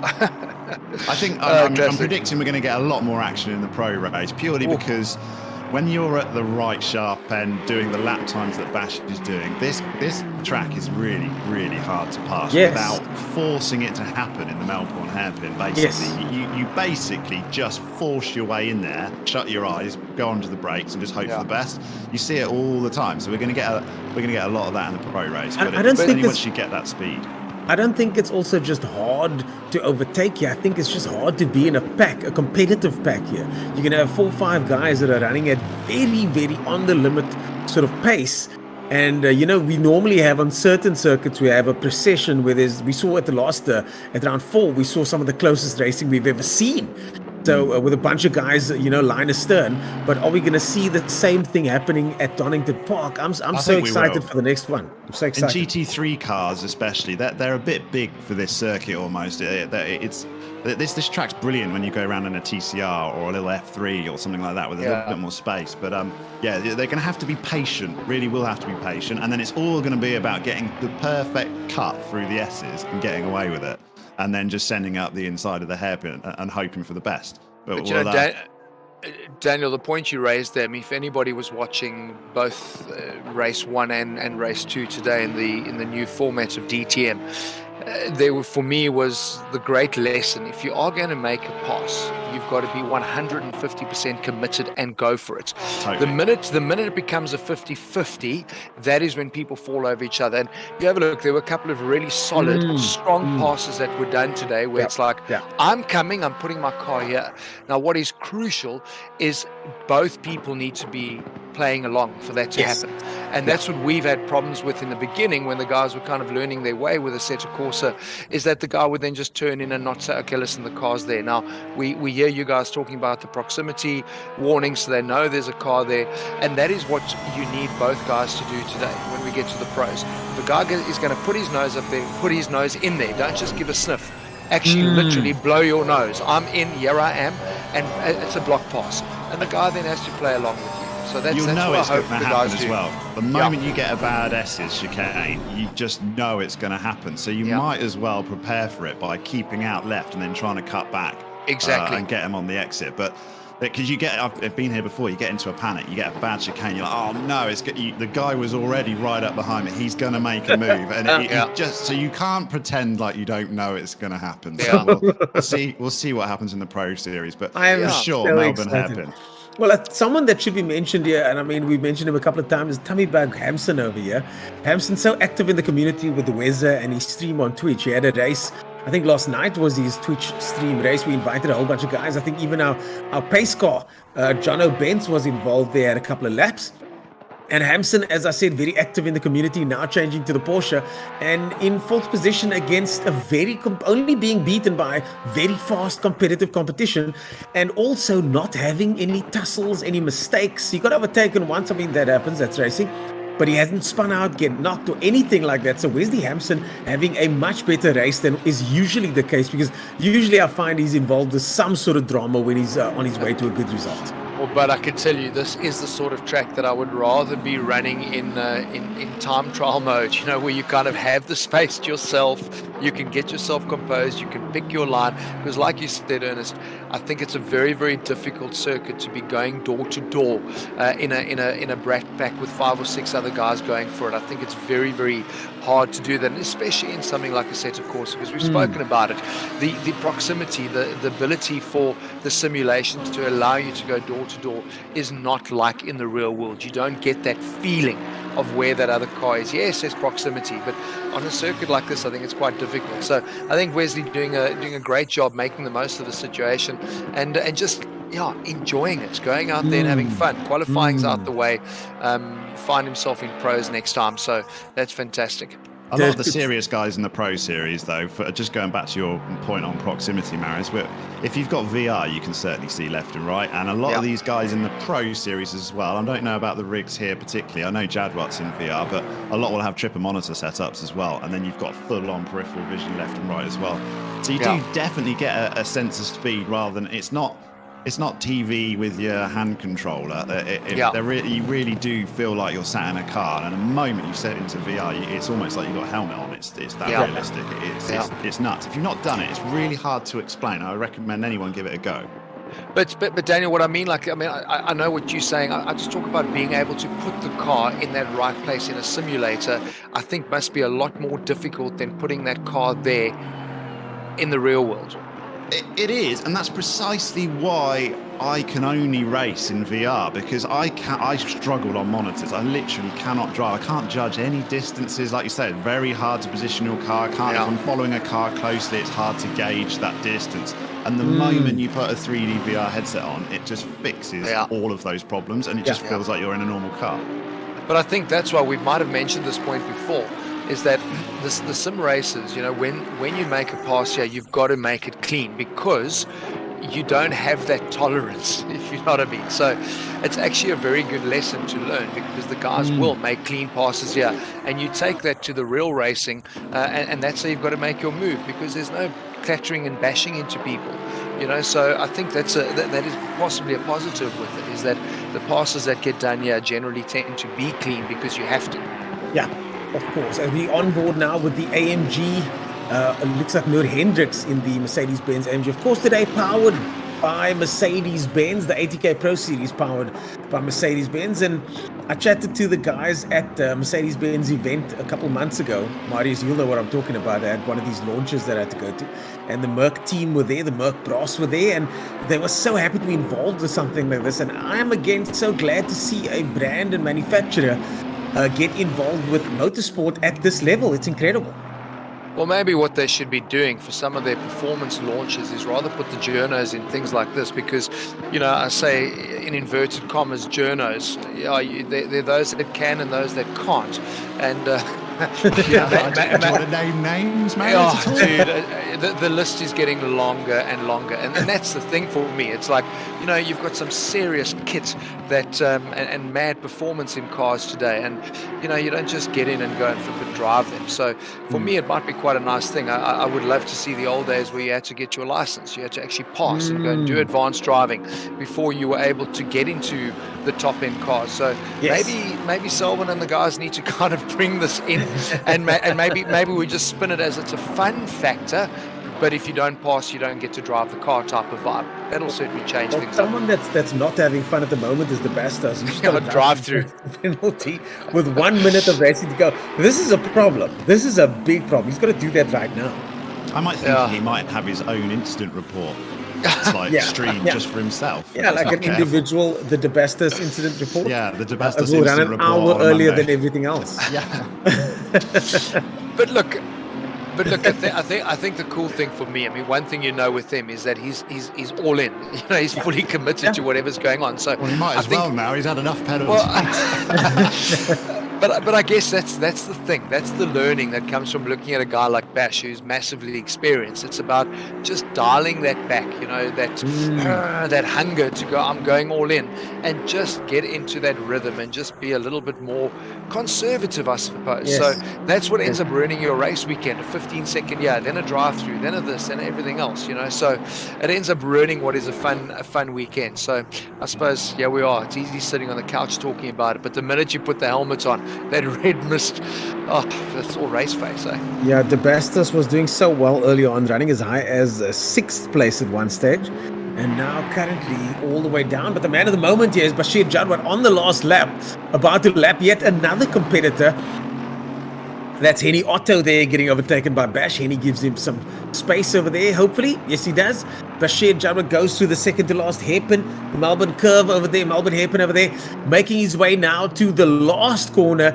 And this will be Bashir waving his fist into the air, shaking his fist in the air. Bashir Jadwat goes across the line in the Bentley with an exceptionally fast time, a pole position qualifying, gets the win. Bashir Jadwat, a winner once again. Well done to Bash there. Bernard King coming through in second position. Very happy with that, I'm sure. Steyn going to be making his way through shortly in third place. And quite a way down is Steyn, and behind him, Wesley Hampson. What a Pro-Am race. Just makes me laugh that Bash comes through the final corner with his hazards on just to say thank you to his last back marker as he takes this win. It was so easy. I think he probably ate his dinner halfway around whilst he was driving, but nothing to take away from him. He was a little bit of there was a talent gap in this race, but he didn't put a foot wrong. He still had to do it, and we didn't see a single mistake from Bashir Jadwat. He had it fully under control from start to finish. And I think I need to apologise, because Henny Otto is not in that other funny coloured Aston. He's in the one that looks like the monster car. So Henny, sorry, your branding is great. Who is in that other Aston? Is that Etienne Klep? I wonder. It's the lime green and brown one you're talking about, isn't it? Yeah. I have to say, the lime green and brown is a brave choice. Well, folks, we got to go to ads. We'll be right back after this with the results and, of course, the pro race later on.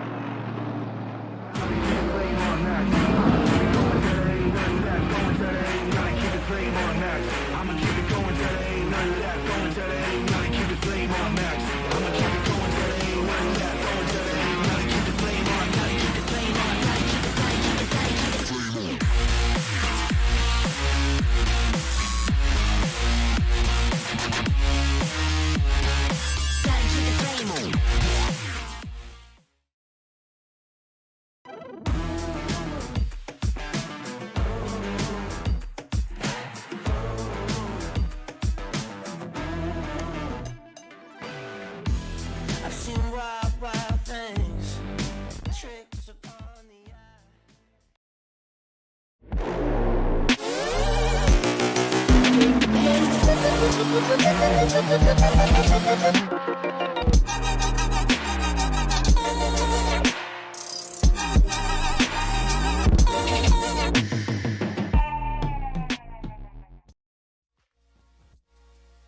And we are back, folks, and that's what the top spots on the podium look like. Bash Jadwat, a familiar name for the ATK Pro Series, finally in first position once again, albeit in the Pro-Am division, but still a win is a win. Someone's going to be very happy with his result. Bernard King in second place over there, and M. Stain in third position. Hampson just missing out on that podium position there, but I'm sure he'll be happy as well. But the man of the moment, of course, is Bashir Jadwat, and now going into Kailami, a track that we know Bash absolutely loves, he's going to be going into the Pro Division for the final round of the ATK Pro Series. Yeah, just not in his beloved Porsche though, in a Bentley, which he seems to love and handle equally well. Yeah, which is quite surprising. I mean, we've heard that said many times, the Bentley's good in certain areas, but it's no Porsche around the last two circuits in the round. But Bashir Jadwat has chosen the car, and, you know, he's probably got his reasons for it. I think he'd be competitive in a milk float, to be honest, Bashir Jadwat. So I don't think it really matters too much to him. That's probably true. That's probably true. Bash has been known to be competitive in pretty much anything. Of course, today won't be possible without Mercedes-Benz, and we are powered by Mercedes-Benz, Motorsport South Africa, Kailami 9 Hour, and Coach Dave Academy. And yeah, Bashir Jadwat, are we going to get any interviews with King? Yes, we are. Bernard King is coming into the virtual commentary booth now. Bernsey, how's it going, my man? Well done on that podium finish. How was the race for you? Thanks. No, it was actually quite chill. Thank you. No, I was driving the wheels off that thing, trying to stick with Bash. You know, he's not immune to mistakes or getting taken out by back markers. But yeah, he drove a great race. Marius, any questions for our man Bernard King over there? This circuit we were raving about at Bernard, like it's this whole season we've really gone to old school driver focused tracks where, you know, you can't have a lapse in concentration at all. Donington for you, sure. a real test, eh?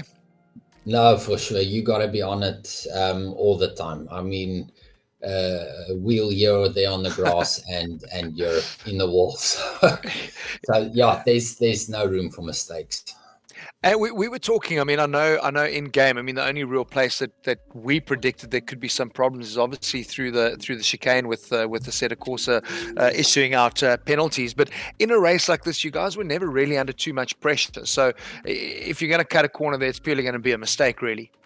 Yeah, no, 100%. I think in this race, I mean, I don't know about the guys at the back, but we were quite spread out. So I mean, there was room and time for you to negotiate the chicane, but obviously a hard place for track cuts, and if you're going to throw your race away, that's where it's going to be.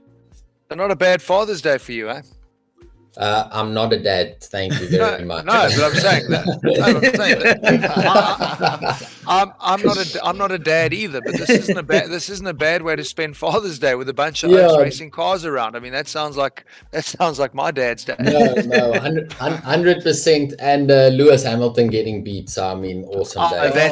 Thank you. Oh, controversial. He's one of those. I just had to put it there. Bernard, you and I are now best friends because that guy's a tosser. Excellent. I'll send you a Facebook request. Make it official. While friends are being made here, no enemies were made today on the circuit. Not too many incidents. Yeah, but thank you, Bernard, there for that interview. Appreciate it. Awesome. Thanks, guys. We'll see you at the next one. We've got Bashir now on his way into the booth here. Not too many enemies made by Bashir, a bit more of a friendly guy. Also someone that might send us a couple friend requests later on, Marius. I wonder. I'd like to ask him if he got any penalties over those chicanes over there. I mean, He took a Bashir, sip of his coffee once and then went a little bit wild. Yeah. He probably got a slight warning, but that's about it. No, I think. Listen, he had that race so beautifully set up. Bash, I'm a little bit worried. You need to change your icon there. I was just thinking that he's got a badge, icon, and yeah. you know, in a Bentley. Hey, it's same family, so I guess all good. Bash, that was a show, bud. Nice to see you. Like, really good to see you racing again. Awesome. Thanks, man. Yeah, it's one of the few races that I can actually make it, so I gave it a shot. Was a bit of a boring race though, because I was hoping King would catch up. So my first stint I used old tires and messed up there, but the second stint I managed to pull the gap. So yeah. But we could actually, I mean, Daniel predicted it as well. Before the race, I mean, there really was quite a big difference in ability. I mean, we used to seeing you running at the sharp end of pros, so this was always your race to win. But you just did a great job in managing. I mean, I don't know if you set yourself a lap time delta that you were just kind of ticking off the laps, because you really were just so consistent in managing the pace. Yeah, I was actually watching King's lap times behind me and trying to match and beat it. Like and drinking coffee and making supper.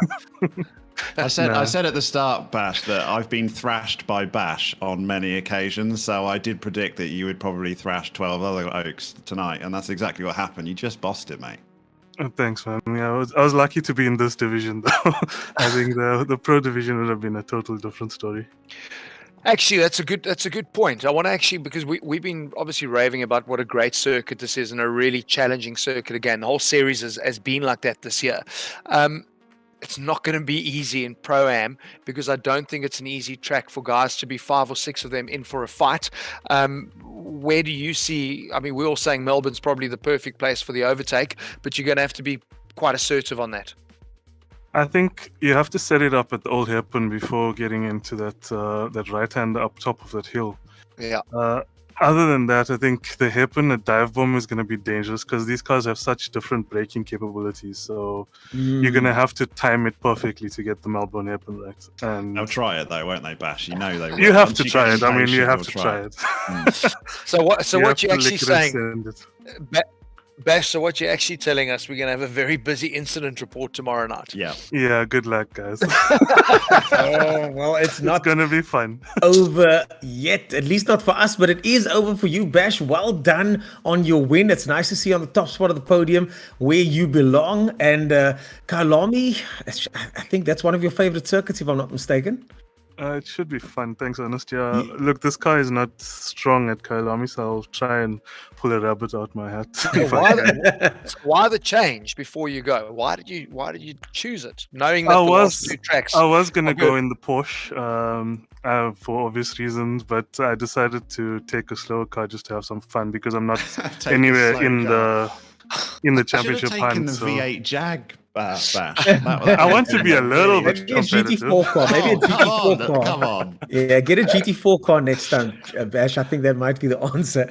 Ladies and gentlemen, yeah. Or just drive your Porsche backwards. Can you do that? Ladies and gentlemen, the one and only Bashir Jadwa takes the win there in the Pro-Am division. And we're about to move on to the Pro category over here. We're going straight into the Pro category, which is going to be an insane race. But first, an ad from our sponsors. We'll see you guys after the break.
And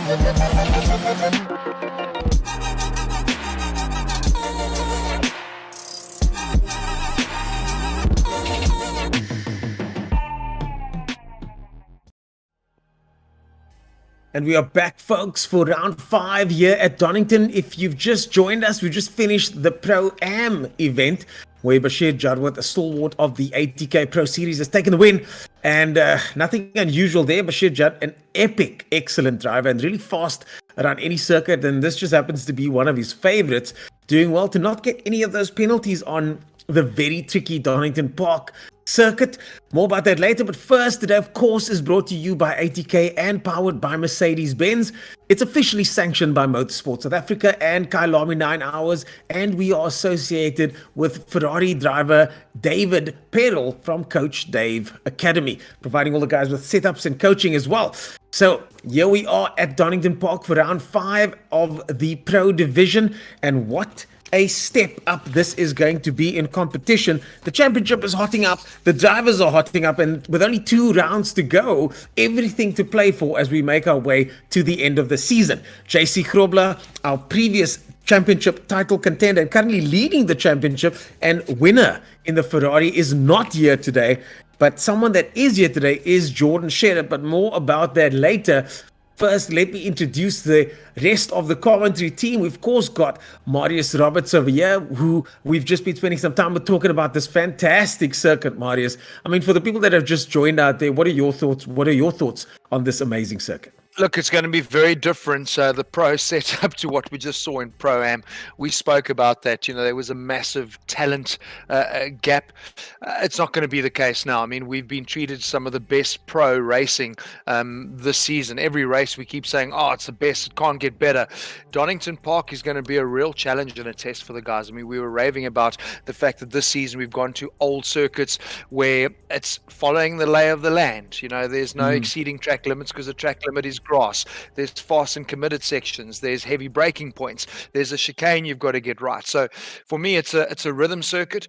And when you've got pro drivers all lapping within very, very similar times, it's going to be really difficult to keep your nose out of trouble. I think we could end up with quite a busy incident report tomorrow because it's not the easiest track to make an overtake. And if anybody was watching the new DTM format today, if you're going to make a move, you've got to be all in. You know, the minute you go 50-50, guys are going to get themselves into problems. Yeah, 50-50 is exactly what we're going to be seeing a lot of as they go into the hairpins later on. We're going to see lots of processional driving, I think, but because these guys are also good and evenly matched, I do think we might see some interesting overtaking maneuvers. We were talking about this extensively earlier on. Daniel, your thoughts on what you think is going to unfold in the Pro Division in the next couple minutes? Yeah, there's no offence to the Pro-Am series whatsoever. We've had some unbelievably good standard of racing in the Pro-Am series. I think it was just there wasn't enough cars on track there either, was there? So now we've got a packed grid. There's 22 cars on circuit, and they're all lapping significantly closer to each other. So those huge gaps we saw in the Pro-Am series, even though they were trying their best, that's not going to be the case here. You're not going to get some guy just run away with it. Maybe Jordan Sherritt, possibly, but We'll see how they go. I think we're just going to have a lot more impatience as guys try and force passes to happen. So we'll see. We're looking at Melbourne hairpin especially. So I think we're going to see some action. Don't worry, guys. Don't go anywhere. No. Agreed. Yeah. I think it's going to be cracking. I mean, we mentioned it right at the beginning of the stream when we were talking about, you know, strategy. We've got the final round at Kyalami. We know the impact that the success ballast has had. You mentioned it earlier as well when you talk about JC Grobler not being here. You know, all the guys get a throwaway round. So very clever on his part. I've got 60 kilograms. Maybe I'll sit this one out and make that my throwaway. So expect a lot of strategy. I predicted it early on. I don't think anybody is going to want to sit in the top 6 positions here. Nobody's going to want to go to Kyalami with success ballast. So I predict you could see somebody completely from the outside coming through and taking a win. But our championship contenders are going to be thinking seriously in terms of where do you want to finish? How much weight do you want to take to Kyalami? And what is that impact going to be? I think it's brilliant. Yeah, JC Grobler, our man in the top spot there, not going to be here today. It's so strange that he's not going to be joining us today. Jordan Sherritt there in second position. Jason Ashmeyer. Tariq Adam also potentially not here as well. but the guys do get to drop one round, and maybe this might be that round. I've spoken to a couple of drivers, and a lot of them are saying that this is all about strategy going into the last 2 rounds, not just the last one. So it's an unusual type of strategy, but it's what's needed in order to take advantage of this, the ATK Pro Series, and a potential championship win at the end of the season. Well, you know what I find interesting. Sorry, Daniel, and your comments here as well, because for me, what I find interesting is like, unless you've got a legitimate excuse, because you've got a throwaway round, doesn't mean you don't pitch up to race. You know what I mean? And that is what I worry about. Yeah, I agree. Because the guys should be here to race unless you've got a legitimate reason. Because at the end of the day, we've always said this: if you don't have ballast, you've got to win. And if you do have ballast, you've got to try and score as many points as you can in that situation. So what I don't want to see happening is Oaks start mucking around, and I'm preempting something here. When we go to the final round at Kyalami, because you're not in with a shout, suddenly you don't pitch up to a race. That is not how it works. You know, we're trying to commit to a pro mentality around the online racing community. So rock up and race like a pro. I think it's only Grobler. I do see Adam on server and Kieran Patterson, who is also got ballast. He's also live on server, I believe. So yeah. No, I totally agree with you. I'm talking about the final round, where a lot of guys are going to go, we're not going to pitch up. But I mean, that won't happen. That'll never happen in the real world. So I think I'm just kind of asking the guys just to put on their pro faces and see the season out, you know? Equally, I don't care what anyone says. We heard it with Jason Absmeyer when he won at Alton Park, saying that he didn't want ballast. But when you're in first position, you're going to cross the line. You don't suddenly park it and wait, do you? You want that glory. So these guys, they might say what they like, but they want to win. I hear you, but you know what the scary thing is? I mean, like I've mentioned this a few times now. I mean, I've seen the Moto3 guys where they all just sit up. They head into the last corner in Barcelona, they all sit up. No one wants to take the lead, you know. So that happens in the real race world too. So it'll be interesting to see how this pans out. I hear you. Go for the win, but I mean, I think the top guys are going to be quite strategic here. Oh, well, let's see how it pans out. We're going to be right back after the break, folks, with some more ATK Pro Series action.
Here we go, folks. We are live. We've got eyes on the pace car there. Of course, the Mercedes-Benz pace car in the pits. Hopefully not going to be put to too much use today as Jason Isherwood makes his way through onto his lap. This, of course, is the beginning of qualifying. The guys still have about 13 minutes to go.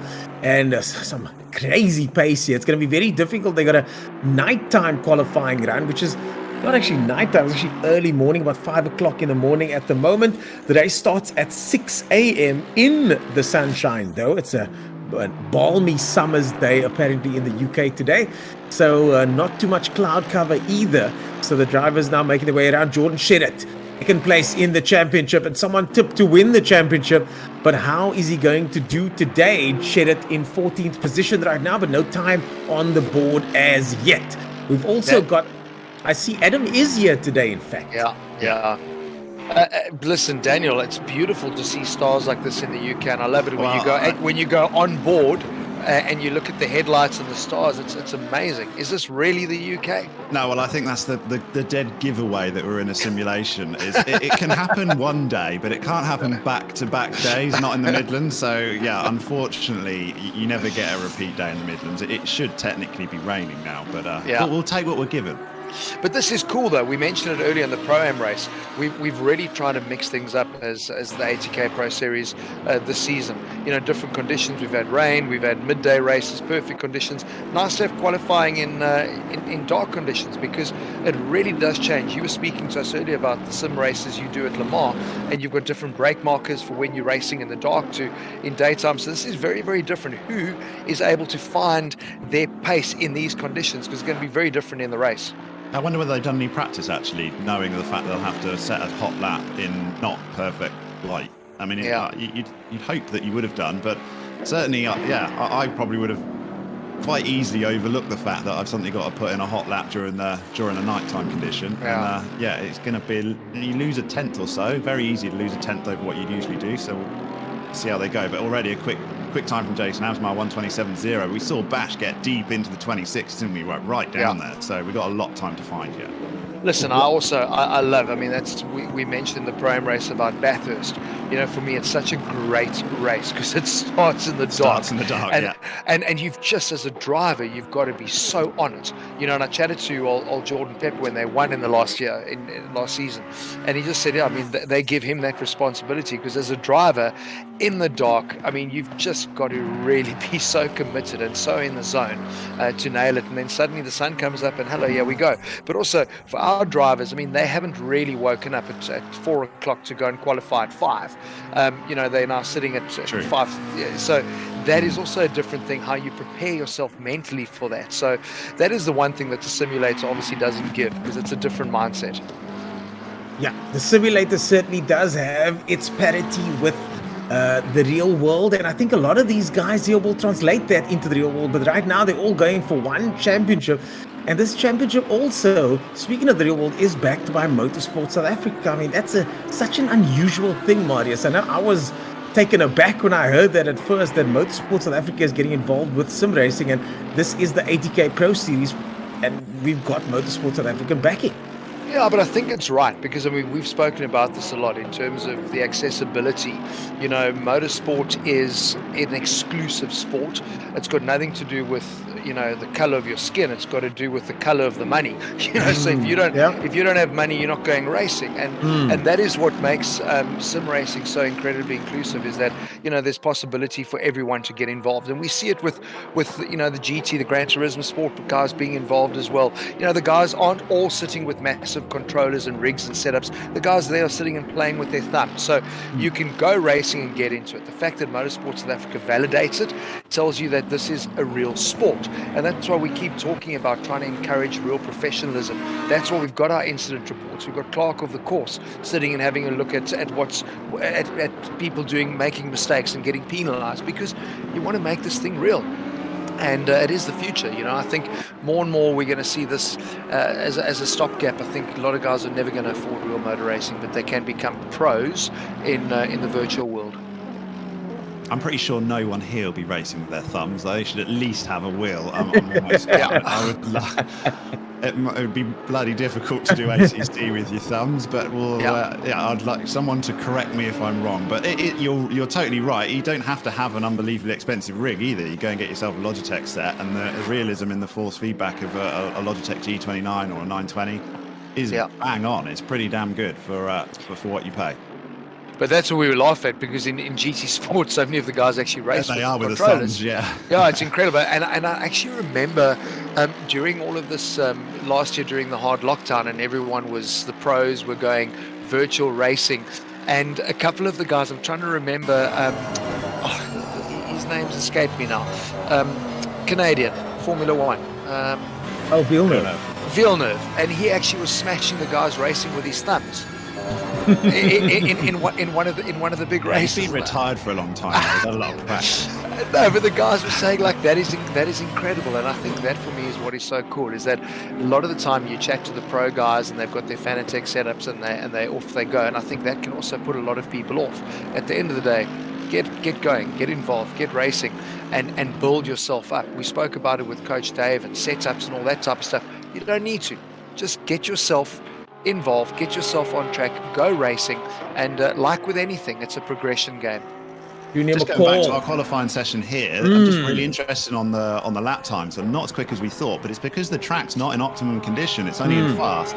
So these guys are literally just lapping, waiting for this track to click over with some track progression, because they're not going to set those bash times in the current state. So that time from Junior McCall that we have a 1:26.7 is actually incredibly quick for our current track conditions. So I'm just wondering whether it'll flip over to optimum. We've got 6 minutes left.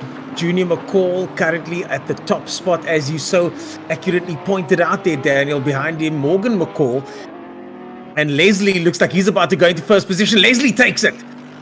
Junior McCall now has something to say about that and goes back into first position. And of course, Junior McCall carrying some ballast from the previous round, having finished 5th. So Junior McCall not running zero ballast, an unbelievable time there from him. I'm loving this trading of fastest lap times. That's what you want to see in a qualifying. But I was looking down there and going, so your top 7 are all within a second, which is really nothing. But if that is, I forgot. I mean, I don't know what weight he's carrying, but that is a cracker lap time if he's running around with the heavy duty AMG there, because that's impressive. Sorry, Mara, I just see the track has literally flicked over to optimum from the fast conditions. I was just mentioning that Jordan Sherritt hasn't even left the pits. He saw that it wasn't worth it. He's waited until the track's got into the position that he wants it to. It's not the first time. First flying lap. It's not the first time he's done that. He's been known to sit in the pits and wait for everybody else to do a couple of laps, and then in the last minute do one flyer and somehow go to the top spot. But I don't think he's going to have it all his way today. I think things have gotten a lot more competitive over the last couple of months. And now Junior McCall, Morgan McCall, Leslie Oliphant, Jason Abschmeyer all will have something to say about that. Charles Wilkin finished 6th at the last event. He's currently running in 7th place. And I think he's also then going to be... But 6th place does get a little bit of ballast, if I'm not mistaken. I think just got to confirm that. I think it's... I thought Junior McCall was the last driver with ballast, so he might have just up to 5. Yeah, it's up to 5. I apologize. It's up to 5th place. So Junior McCall is the last one. So Charles Wilkin not running any ballast. He was in 6th position last time.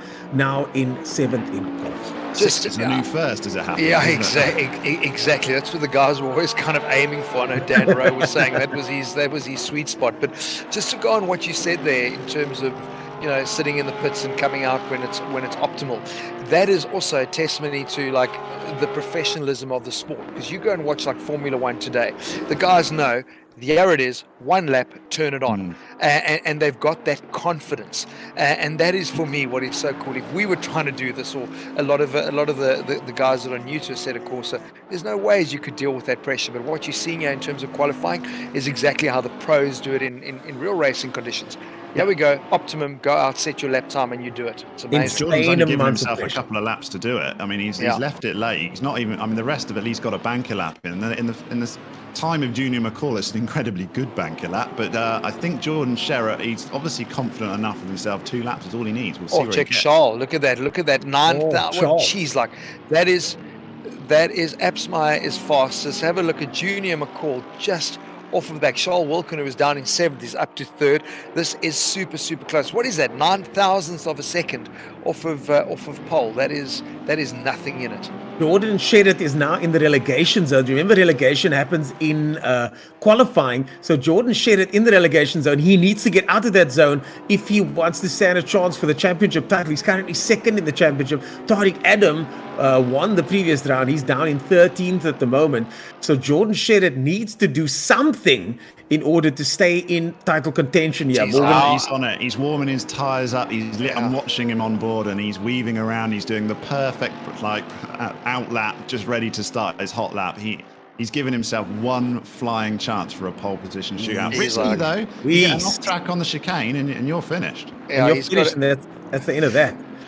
Oh my goodness. I love it though. I mean, that is confidence in your ability. I mean, this is like what we need to remember is these guys have done how many laps around here. I mean, they pro drivers. That's what they're doing. So here it is, perfect prep, and Yeah. now it's a lap. Now it's a lap that counts. This is the the lap one we that's wanna got to count. He might have an extra one after this. He's got 2 laps for sure. He took a Yeah. wide berth on that first section over there in order to get the car straight enough for the straight. I mean, it's all of those sort of considerations that he's taking into account here. As we see Leslie Oliphant having a bit of a battle there.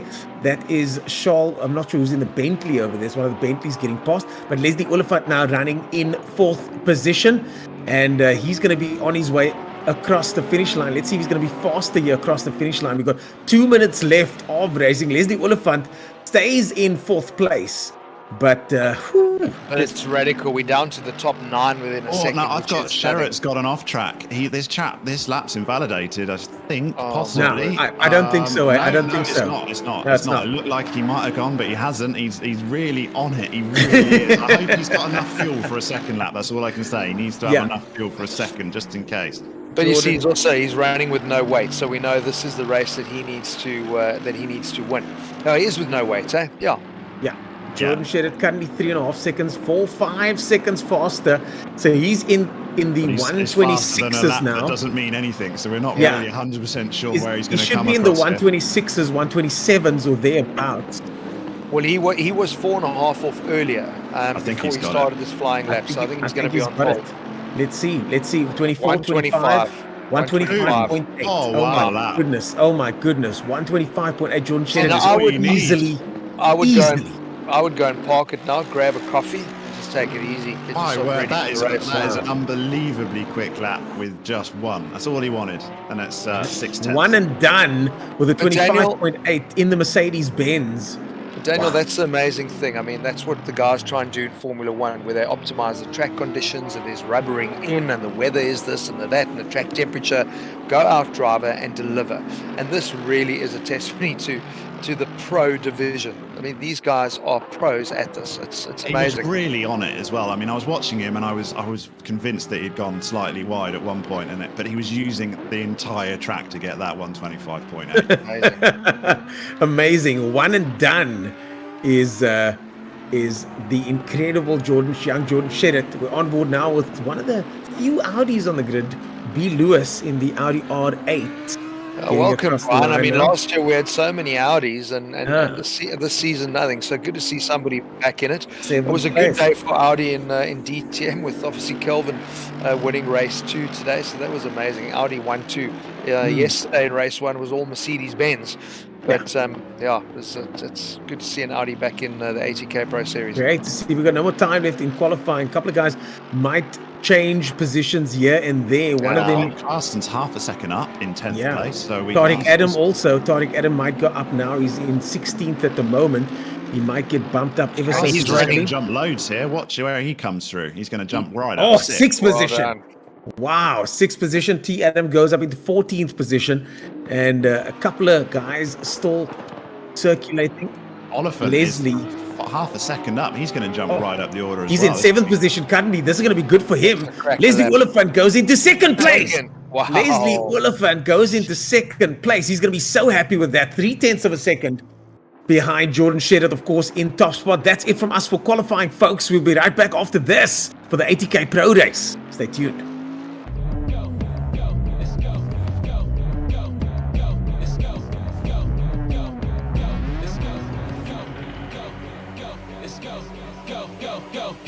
Go. It's the year.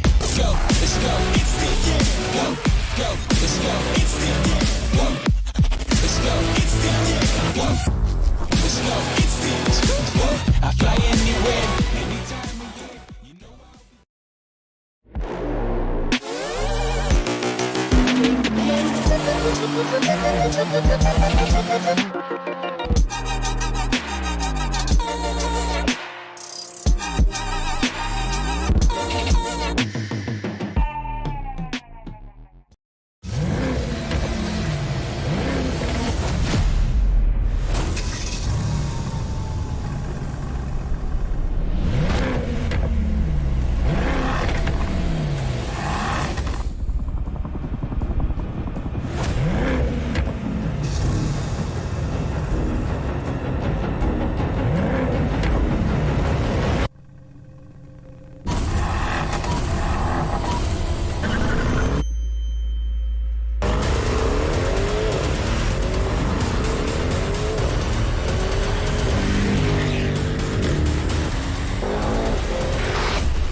I fly anywhere, anytime.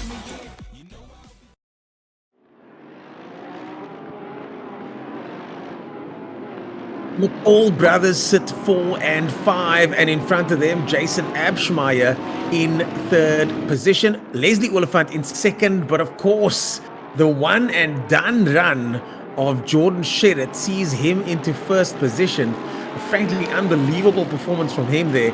Just absolute class there from Jordan Sherritt. And man, to be honest with you guys, I've been accused of being a bit biased towards Sherritt, but I'm biased towards talent. You know what I mean?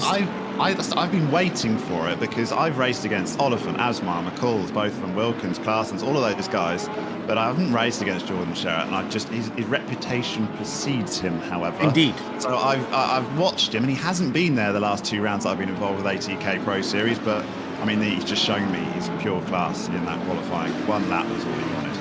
But listen, but so was Leslie Oliphant right at the death. I mean, that was a cracker lap time and super close. So nice mixed grid. Well done to Junior, because I mean he's basically carrying some success balance, finishing 5th in the last race. Yeah, that was a great lap with so that was really good. It was only 30 kgs, but 30 kgs is a lot. That was a really yeah, good that's lap. a lot. Junior McCall running 30 kilograms there, and I mean 4th position with 30 kilos. We've never seen a result that high. We've never seen a result that high with ballast yet. So that's got to be commended, and rightly so for pointing that out as we make our way around the last corner. The guy's jacking it up, getting real tight here going into the first corner. The lights are about to go green. In the front is Jordan Sherritt. Right next to him, Leslie Oliphant. As we wait for the lights, off they go. And the inside is Sherritt. He's got the inside line. Next to him is Oliphant. McCall brothers watch on from 4th and 5th position. So far, everything staying as is for the front group as they make their way around the first corner. The guys are now starting to slot into position, and everything staying pretty similar. Further at the back, Charles Wilkin gets overtaken there by Quade Clarsons.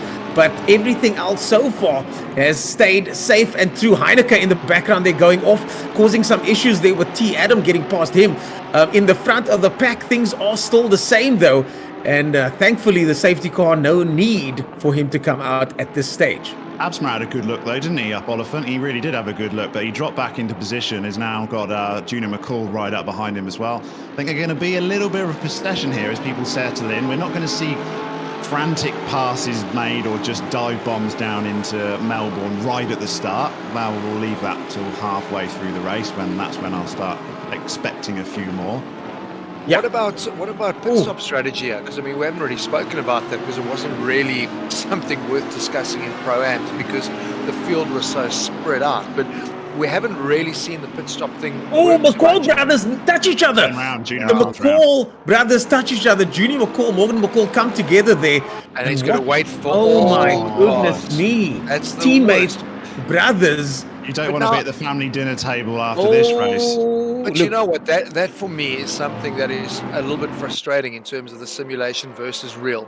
That was literally just running in a little bit hot, tapping the car in front, and then stopping, and the car behind taps you. There's no ways that's going to turn your car around. It's easy to turn around on that corner. It's happened so many times. Yeah, but not in the real world. Assetto Corsa does punish hard for that. Oh, dude, that's irritating because you would have to be driving blind not to have caught that. You're doing no speed, so I don't even know how the car rotates. So I feel very sorry for him.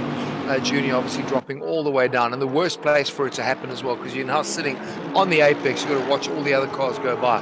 It's through that hairpin though, you've got to just stay off the throttle, and it's a temptation in the sim world to get on that way. Yes, I think he did. I think he did. No, but he didn't. No, he didn't. It's because they bumped into each other. If you ride on board with them, I bet he would have had a touch of throttle there. But they bumped. We'll have to see afterwards. But they bumped into each other. So his brother ran into the car in front. And he then ran into his brother. Trying to get on the power as well. He then ran into his brother because his brother obviously stopped. But I'm going, there's no ways you never see that spin there in the real world. Sorry. Either way, there's going to be a brotherly argument later. Yeah. But listen, Tariq Adam, who won our last round, so he's running with 80 kgs, qualified in 14th, has got that Bentley up to 10th. And that's what we've always spoken about here. If you are running with weight, make sure you can score as many points as possible. And I know it's a long way. We're just finishing our first lap. Long way to go in the race, but that's a commendable start, carving his way through the traffic and finding And full already he's position. looking a little bit like a cork in the bottle, isn't he? A London bus trying to hold everyone back. It's fine, but remember we spoke about how difficult it is to make a pass here. So you put a big wide Bentley in the right place on this circuit, it's going to be very, very difficult. Have a look at this. So watch them fall into each other. There, boom, boom. He touched the front Porsche. Yeah. Junior McCall touched the front Porsche and then got taken out by his brother, unfortunately. But that's what I'm saying. It's such a, he ran in a little bit hard, had a little tap, got tapped by his brother.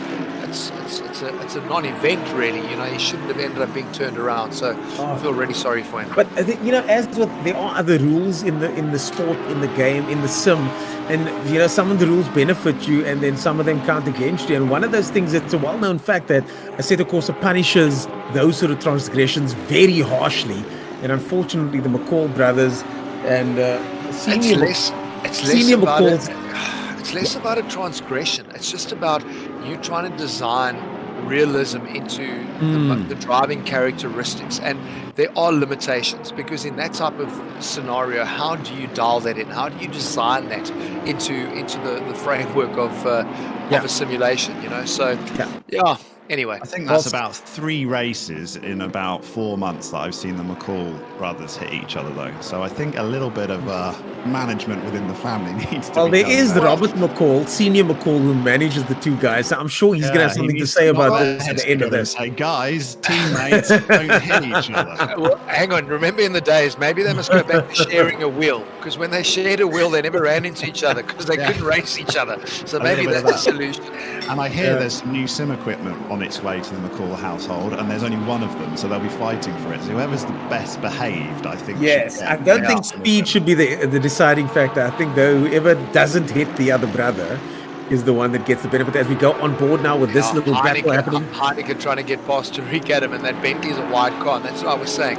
You put that car in the right place around this track, it is very difficult to overtake. So maybe, very, very cool, this might be a good track to come with weight, you know. Adam's going to frustrate a few people this evening. Heineken made a mistake there, coming out that final corner. McLean's over there, Koppers, sorry, and loses out quite a bit. So you're right, he's definitely a bit frustrated, I'm sure.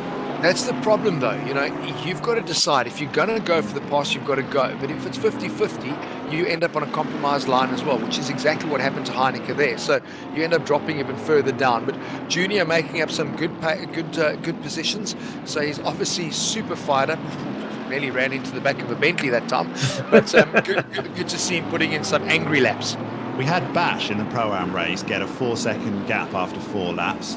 And we got Jordan Sherritt's done 4.5 seconds, and he's just set a 1:25.9, which would have been enough for pole on his own as well. It's another talent gap again, isn't it? It's insane. Unbelievable. Daniel, but you know the cool thing, we spoke about this, like in my opinion, I look at this, you guys have spent enough time, on this I can't get track. anywhere near that time, Marius. I'll be the first to admit. Not even close. Jordan Sherritt, that is a masterclass of 1:25.9 in the race with full fuel. That is crazy times.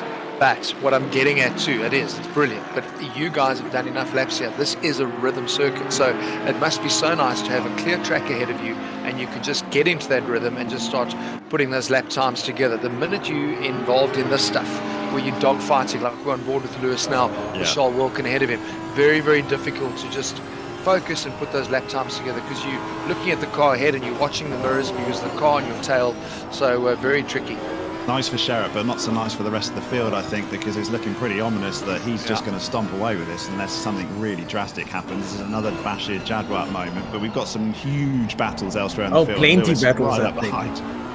But I suppose this is what we now think about. Like we spoke about the strategy, because, if it stays like this, he's carrying a hell of a lot of weight to Kyle Army. So, that's, I'm sure, something that he's kind of worked into his calculations. To take a little bit of an extra pit stop, or a coffee in the pit lane, or stop on the pit straight. We'll see. I don't think Jordan Sherritt's going to give away a win. No, I think he's what I'm saying, I think he's worked this out. He's gone great. So I win, I get so many points, and this is what I'm going to do. Every time I don't have weight, I've got to win. So that seems to be the calculation that he's gone with. But you're right, there's been so much good racing all the way through. There are little gaps, but they're good pockets of battles, and we're only 42 minutes still left. There's plenty of racing to come. So I can see Donington is going to be another one of those ATK rounds that literally is going to race by. Yeah, we've got Patterson on screen there, getting chased down by Fenter in the other screen. Of course, we've got Lewis in our bottom right-hand screen. But so many races happening that our producers showing us two dices at the same time. The two Bentleys now coming up to someone that's gone off the circuit. This is going to cause some problems here. That's Isherwood that's off the circuit. Patterson goes down the inside. So does Fenter. Oh, this is problems here. Done. They touch. And the Aston Martin goes off to the left-hand side of the circuit. Ooh, I've got no problem with that. Elbows out that one though.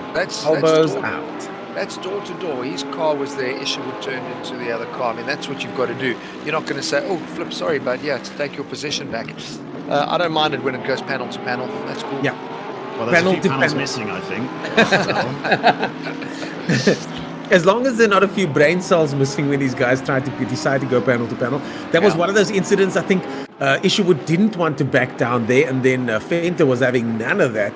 And now Fenter and Patterson still in it. And we now cut to Brian Lewis once again in the number 101 Audi, and the only Audi that we can see on the chart over here, currently in 8th position. I don't know why either, because the Audi's actually much stronger than the grid would give it sort of credence for. So he's showing how to do it, Lewis. He was right up behind Wilkins, but he just dropped back slightly, trying to regroup. And I see Heineke's finally got past Tariq Adams. So, yeah, his patience paid off. We obviously missed that overtake, but look at the massive gap that Tariq's got before we get to Christian Deploy behind in the other Bentley. So I think he's going to just try and manage that gap. I can tell you now, if the race stopped right now, Tariq would be happy with 11th position. You know, it'd be a good points all considering he's dragging 80 kilograms around with him. It's a lot of weight to be carrying around. kgs off at the pit stop, he'd be right up there. I'm telling you now. That's a big penalty. Junior McCall now getting involved. Junior McCall now getting involved with Van Coller over here in Bellingen. He's having a look all over the back of those two cars. He's obviously got pace. And once again, Junior McCall finds himself at the back of the field, or near the back of the field, carrying with him extensive pace, but unfortunately just not able to. Watch the move. Here comes the dive under braking. Oh, that's what we're talking about. You know, you've got to be committed to going. Maybe he's a little bit throttle weary now because of what happened earlier. But I mean, that's obviously, as we mentioned, a real sweet spot for overtaking into that hairpin. And very different lines again. I mean, Van Coller racing straight to the apex. I think that's going to compromise you on the drive out, because it looks like Junior with a slightly wider line coming in is giving him a lot. He can get on the power a lot earlier on the exit. He's definitely got a lot of talent, has Junior McCall, and I've seen him, and he's massively improved. He just feels very unlucky. Maybe that's something you make your own luck, possibly, and that's something that he's just got to learn. He just sometimes forces things a little bit, but the actual speed is there. It's undeniable. Yeah. I've often talked about this, and Marius, I'm sure you can speak to this as well. Champions are often lucky. It's weird how that works, but the champions are often lucky, and guys like Bottas are often unlucky. And you know, it really does come down to, are you able to create your own luck, make luck a habit? But that's Junior McCall so young that he's got so much time to figure that problem out. Unlike the rest of us, where the clock is ticking, you know, if you get into that pattern, that slump, you know, that becomes a lifetime sort of a thing. So Junior McCall has time to go to the drawing board and figure out, how do I become one of the lucky ones? Because he certainly does have the talent to match. I think sometimes luck comes, sort of talent comes over as luck sometimes to us, doesn't it? But actually, you do make your own luck quite considerably as a race driver. I'd rather go with that. I hate that word luck, because luck for me it just looks like it.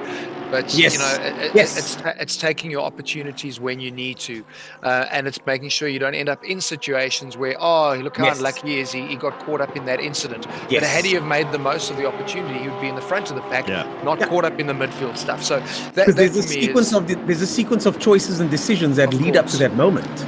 Look, I mean, and then you get Lewis Hamilton lucky, where, you know, your whole life you've always just been in the best cars. You know, so so now that's a different story. That was purely for Daniel. I'm our producer shouting at us in the flesh, my friend. That was purely for you. So here's that replay. Ooh. No, there's nothing wrong with that. See, have a look there. So the second move, he put his car there. For me, the second move was Isherwood turning into him on the second time around. Big time. Yep. So there's no issue there. That for me is good racing. Put your car there. Jason's got to be aware that he's lost that.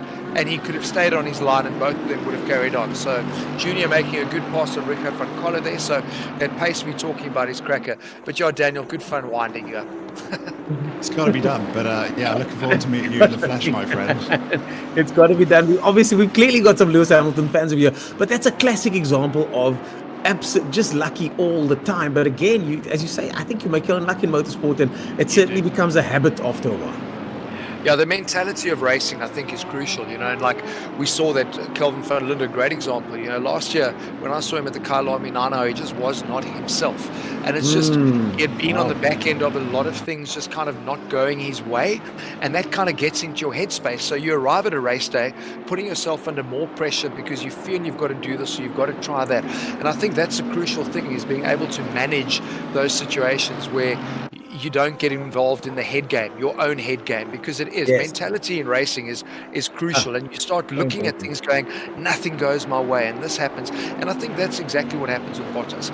I mean, he'll kind of bitch and moan about everything, but then he's just in that headspace.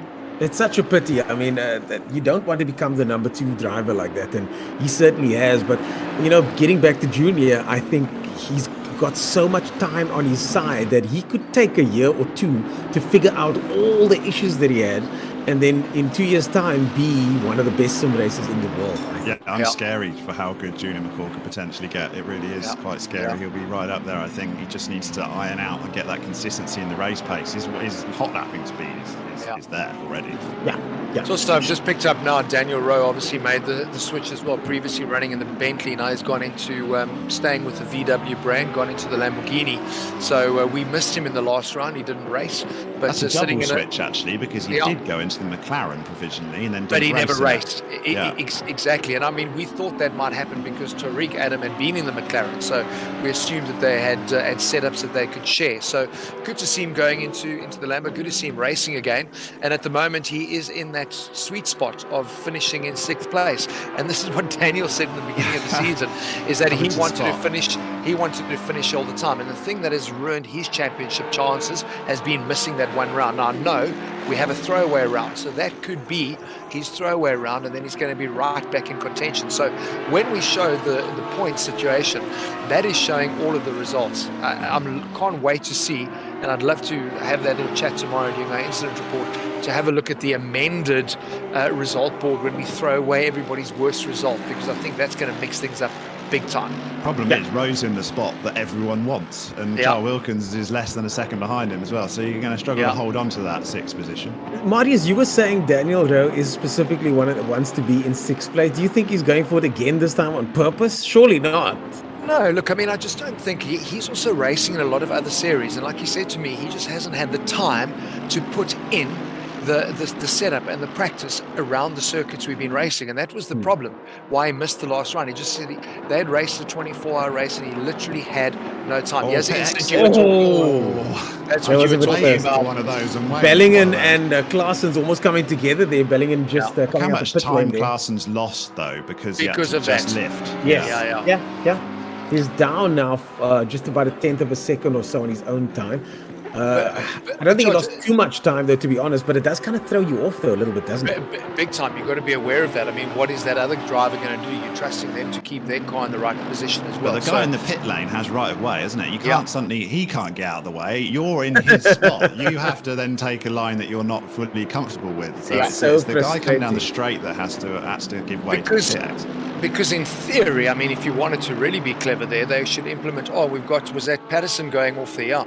So Patterson was all over the back of Deploy, and he's lost that. So Morgan's going to go, Junior's going to go, thank you very much for that. So he scored some positions there, so Kieran making a little bit of a mistake.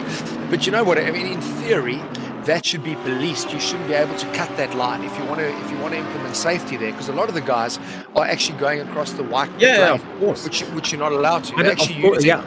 It's in every single sim. I think it's in real life. That's just the way it sweeps into that exit, isn't it? Without a redesign of the pit lane, I should imagine. Yeah, but the drivers are going right into the pit lane on Seto Corsa to try and get the right line.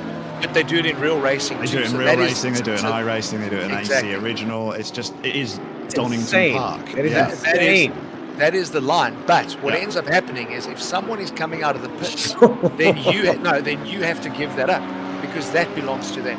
Yeah, so it's the most dangerous pit exit in all of motorsport, I think. It's crazy. Yeah, I'm so surprised that they let that happen just like that. It's insane. No, but there's no other way. It's like, remember, these are circuits that were built in the days when real men raced, and they were sitting there having a cigarette while they were refueling the car, and they just probably come back from a party and a gangbang and spraying champagne. Otherwise, you need and they a went to Abu drive. Dhabi where they build a bridge underneath the track would be the only solution. Yeah, well, they couldn't do actually... that back then. In 2010, there was a proposed new circuit, but thankfully they didn't change it. Oh, McCall makes a mistake there. I'm looking at the feed. Junior McCall made a mistake further back, and Patterson now all over the back of him. But I don't think that he's going to get overtaken. He does have the pace, but 30 kilos is going to make a difference in certain corners, isn't it? Yeah. Look, but I think like we spoke about earlier, this can become processional, follow my leader, because you really do have to commit to the overtaking position, so that success balance I'm not too worried about. He's got clean pace here, puts his car in the right place, we're good to go. Brian Lewis is looking really good in that Audi. It's good to see it sitting so far up, and he's putting Charles Wilkin under some serious pressure, which is helping Daniel Rowe. Remember, Charles was all over the back of Daniel. Now Daniel's got some breathing space as he pulls into the pits. Yeah. So we spoke about that strategy. Quite interesting to see. Maybe he feels like Charles is holding him up. So if he gets a good pit stop in here, hopefully he can get the undercut when Charles does eventually pit. But good pace being shown by the guys. And there's the elephant pitting early as well. Yeah, interesting stuff. Yeah, some of the guys going to the pit lane now already. Jordan Shedder all on his own now, 12 seconds ahead of Jason Abschmeyer in second position. We're looking at Deploy, McCall in the mix there as well as Fenter in front with the Bentley. Those two Bentleys looking so good there.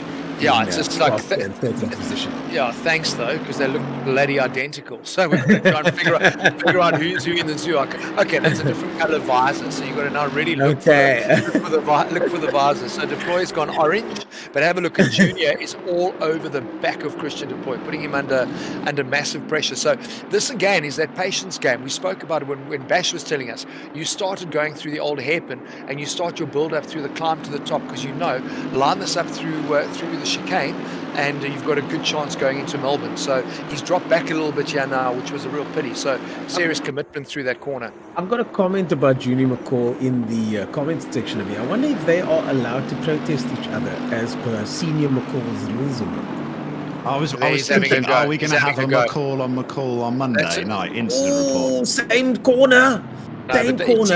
See, that for me was great, because don't you? There is a proper chance for an overtake, but you've got to trust the driver who's being overtaken to also give you the space. So they actually did that very well. Christian putting his car kind of in no man's land in the middle, which makes it really difficult to pick as Patterson peels in for his pit stop as well. So this is a really good little battle.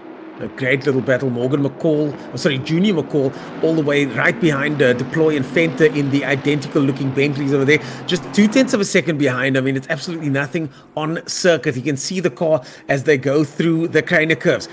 Into the left-hander here. This old hairpin section is so difficult. You've got to time it all the way across that curve over there, not run too wide on the exit like you can see over there. Then Stocky's Bridge up the hill, and he's going to try and go around the outside over here on the next right-hander, but no luck. Gets squeezed out. Yeah, but see, Deploy is on a completely compromised line there, so Junior should have a good run on him now. So this is where he wants to build it up. He wasn't close enough through here. He lost a bit of time, but he's a lot closer now. Have a look at him through the chicane. This will be an overtake going into Melbourne. Just one thing as well. I mean, Jordan, we haven't spoken about him. I think he's like 14 seconds ahead of second position, which is crazy. Insane. Unbelievable stuff. McCall looking really good through that chicane there as well. Yeah, he's losing position, but have a look. I mean, Christian's now having to decide where does he put his car. So Junior really is making him think, but it's a wide Bentley at the moment. And the front Bentley now, Fenter, starting to eke out a little bit of a gap as these two guys battled out. Around the outside goes McCall. He's going to try and do the cutback over here. Onto the main straight they go. McCall currently in 12th position. He was way up in the field earlier on, but now in 12th position after having an altercation with his brother earlier on. Deploy on the outside. McCall thinks about it, but has a rethink. Pulls back out again, and these two guys are really slowing each other up. I think Isherwood is going to be the one that might benefit from this later on. Yeah, for me, I mean, it's interesting to have a look at this. I think he needs to concentrate on getting his exit through the chicane lined up, because he is close and then he loses it through the chicane, and that's what makes Melbourne a 50-50 overtake position for him. At the moment, there's no way to overtake here. Watch him prove me wrong, but put your nose up the inside here, you're going to get yourself into trouble. So for me, I think he's got to concentrate on this. This is where the build-up starts for that potential overtaking at Melbourne. Ooh, Whilst here this we battle's going on, I'm also just keeping an eye on one of our first pit stoppers in Leslie Oliphant, and he pitted early, but he come out on such clear track, it's ridiculous. Looks like there's no one else on circuit for him, so he might make some gains from strategy, as we see Morgan McCall making another go. That's Yeah, but truly that's- over there. Yeah, but you see that for me. Yeah, here we go. This is good exit speed. So now here comes a chance for me. I think he should go to the inside, but he takes the outside instead. He's going to try the cutback once again. Will there be enough space on the power? He goes, well done to McCall. It does look, oh no, but a wheel spin there on the exit. And that's all it takes, is just that little bit of extra wheel spin. And as I was saying earlier, that exit is so tricky over there. It really He's is. almost pushing him along, though, isn't he? It's that close. But you know what I'd love to see him do?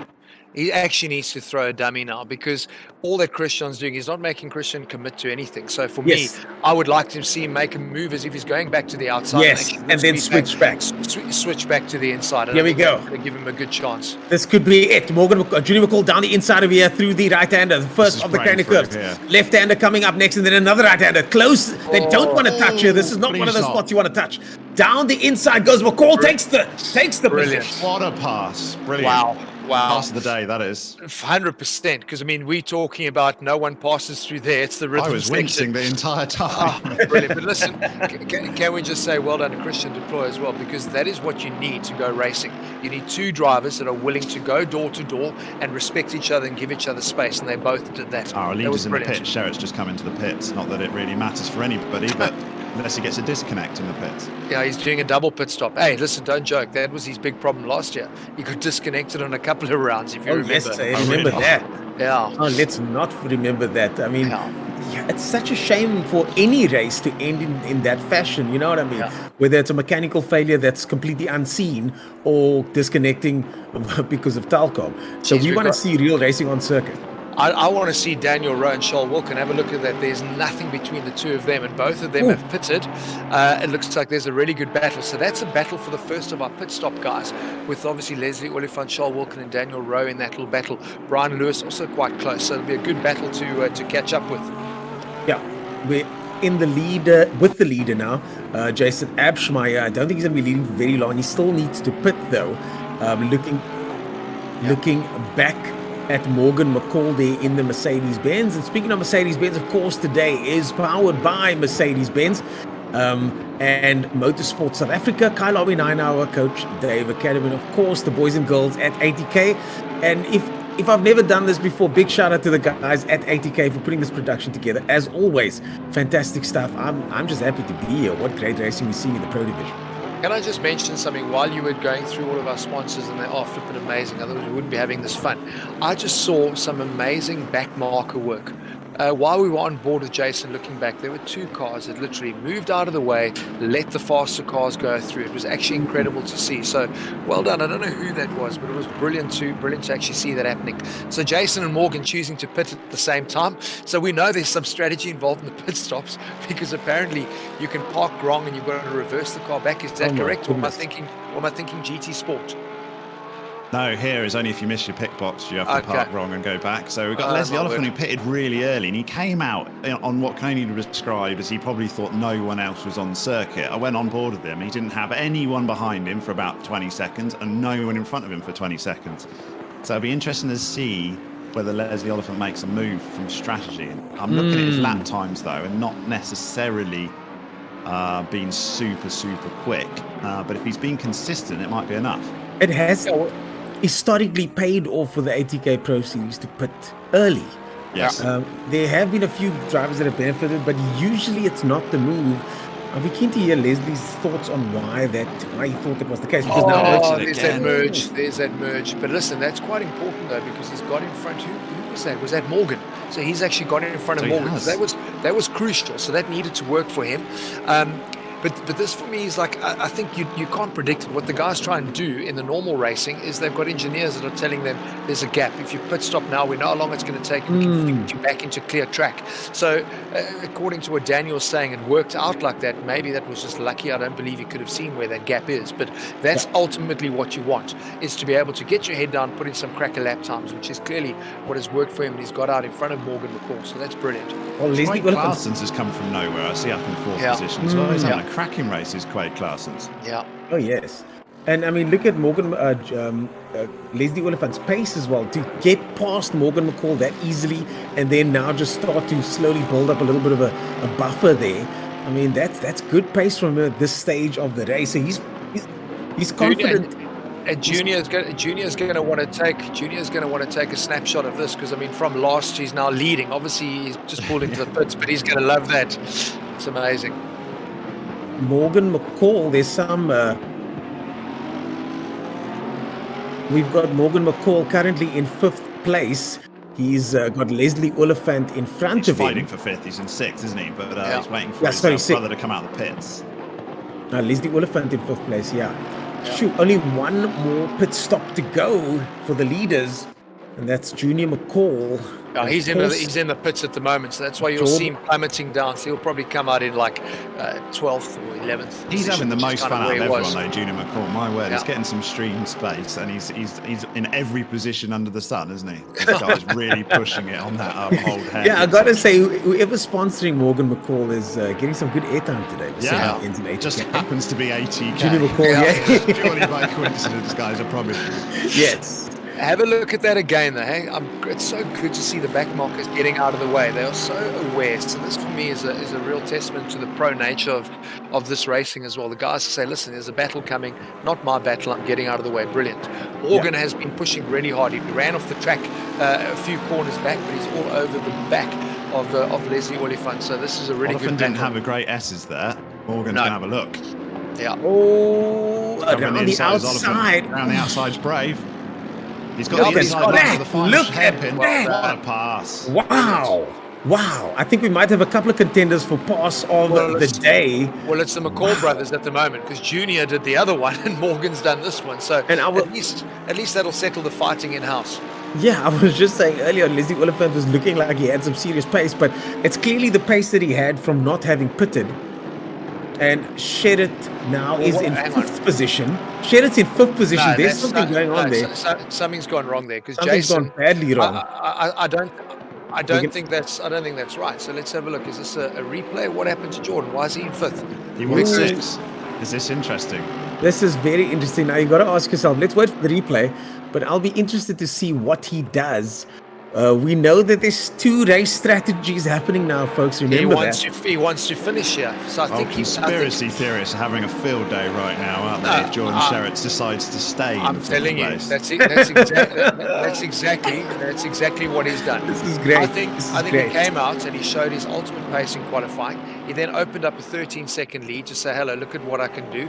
And now he's just going to enjoy himself with 20 minutes to go. We must see a replay somewhere of him either going off or waiting or in the pit lane again or something happened. And he's fighting back now. He's going to make this pass here on Oliphant, round the outside again. I think he's waiting for his 2-minute noodles, but that's a great pass. No, I think he's made a mistake, isn't he? Because he's fighting his way back through the field now. I just don't know how he dropped back to 5th.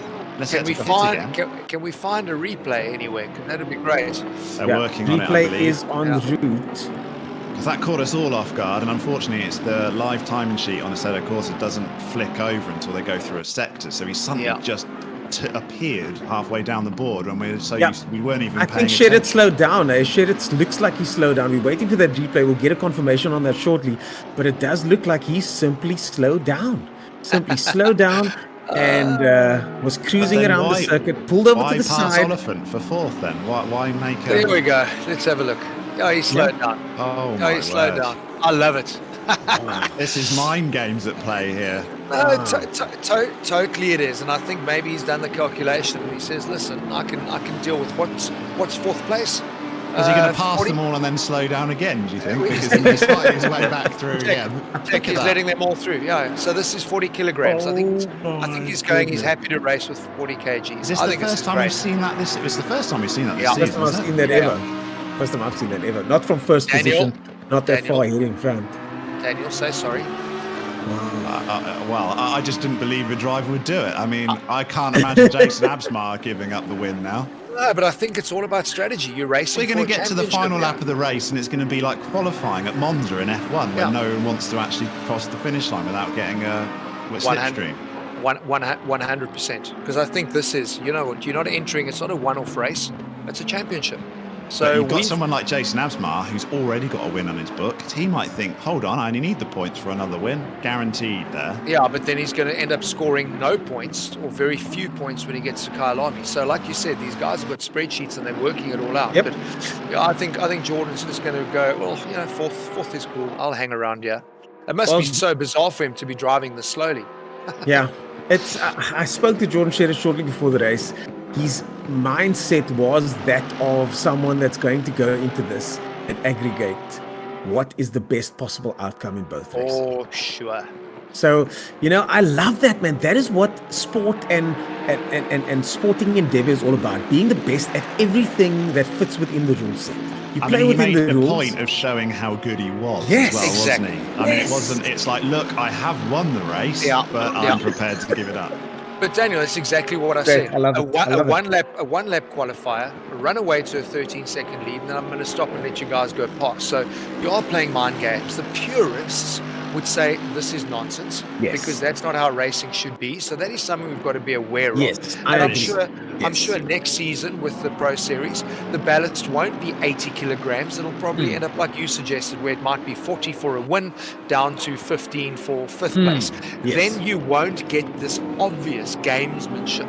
But at the end of the day, it's like those are the rules. And Ernest, you keep saying that. Those are the rules. Play within the rules. You want to win the championship. The hardest job in the world in motorsport is coming up with the rules, isn't it? Because constantly people are trying to bloody break them. So you Formula One, they go, oh, this is a brilliant rule. No one will ever find that one out. And then it's like Envy 4 wings. races later, Envy it's wings. it's been bent beyond belief. Yeah, there's the bent as much as those wings on the back of some of those Formula One cars. Oh, But listen, frustrating.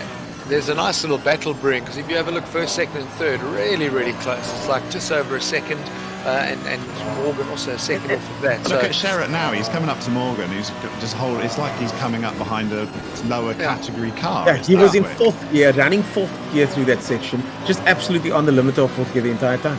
Yeah, he's having a cruise. Running the limiter, incredible. But this is also an interesting aspect of a competitive class, is that when you take someone that is a standout on, let's just talk about this race here, he's much faster than everybody else on the day, right? Any other day might be different, but you've now got been his three season, guys. has it? It's just this race. Yes, exactly. So you've got 3 guys now in front of him that are now able to race for first, second, and third. Yeah. Yeah, but do they want it? I mean, that's what we've discovered. I'm just going to put that out there. I'm trying to figure out whether anyone wants to win this race. Yes, Someone can exactly. come from anywhere. So Well, it's I'm predicting it. Remember I said to you there's going to be an unknown somebody winning this race. It's going to be somebody from 17th or 16th position that's going to walk away with a win, because I literally think on the last lap everyone's just going to slow right down. And it's a pity, but that is the strategy. And I know, like, everyone's saying, we're like, oh, is that right? Is that how it is? Well, you get that in professional motorsport now as well. People are just going to obviously work it out in terms of what they need to do for the win, what they need to do in terms of the ballast they're going to take, because the race the championship isn't decided yet. It's decided at our next round at Kyalami. Jordan's figured out what he needs to get over 2 races, hasn't he? So he's decided that over 2 races, I need X amount of points. Someone else would have figured out, actually, Jason Amsmar might think, well, actually, a win here might be enough. I don't know. I need to get the Excel spreadsheet out, guys. Think about Jason. Think about Jordan Shearer not getting as much ballast here and being able to perform better. He's got to win the last race, then, though, hasn't he? And he's got to be confident that he can do so. Yeah, but I think he will, because if you think the Porsche is a strong car there, and the top guy at the moment is Jason from a Porsche. He's not in a Porsche. He's in an AMG, Sherratt.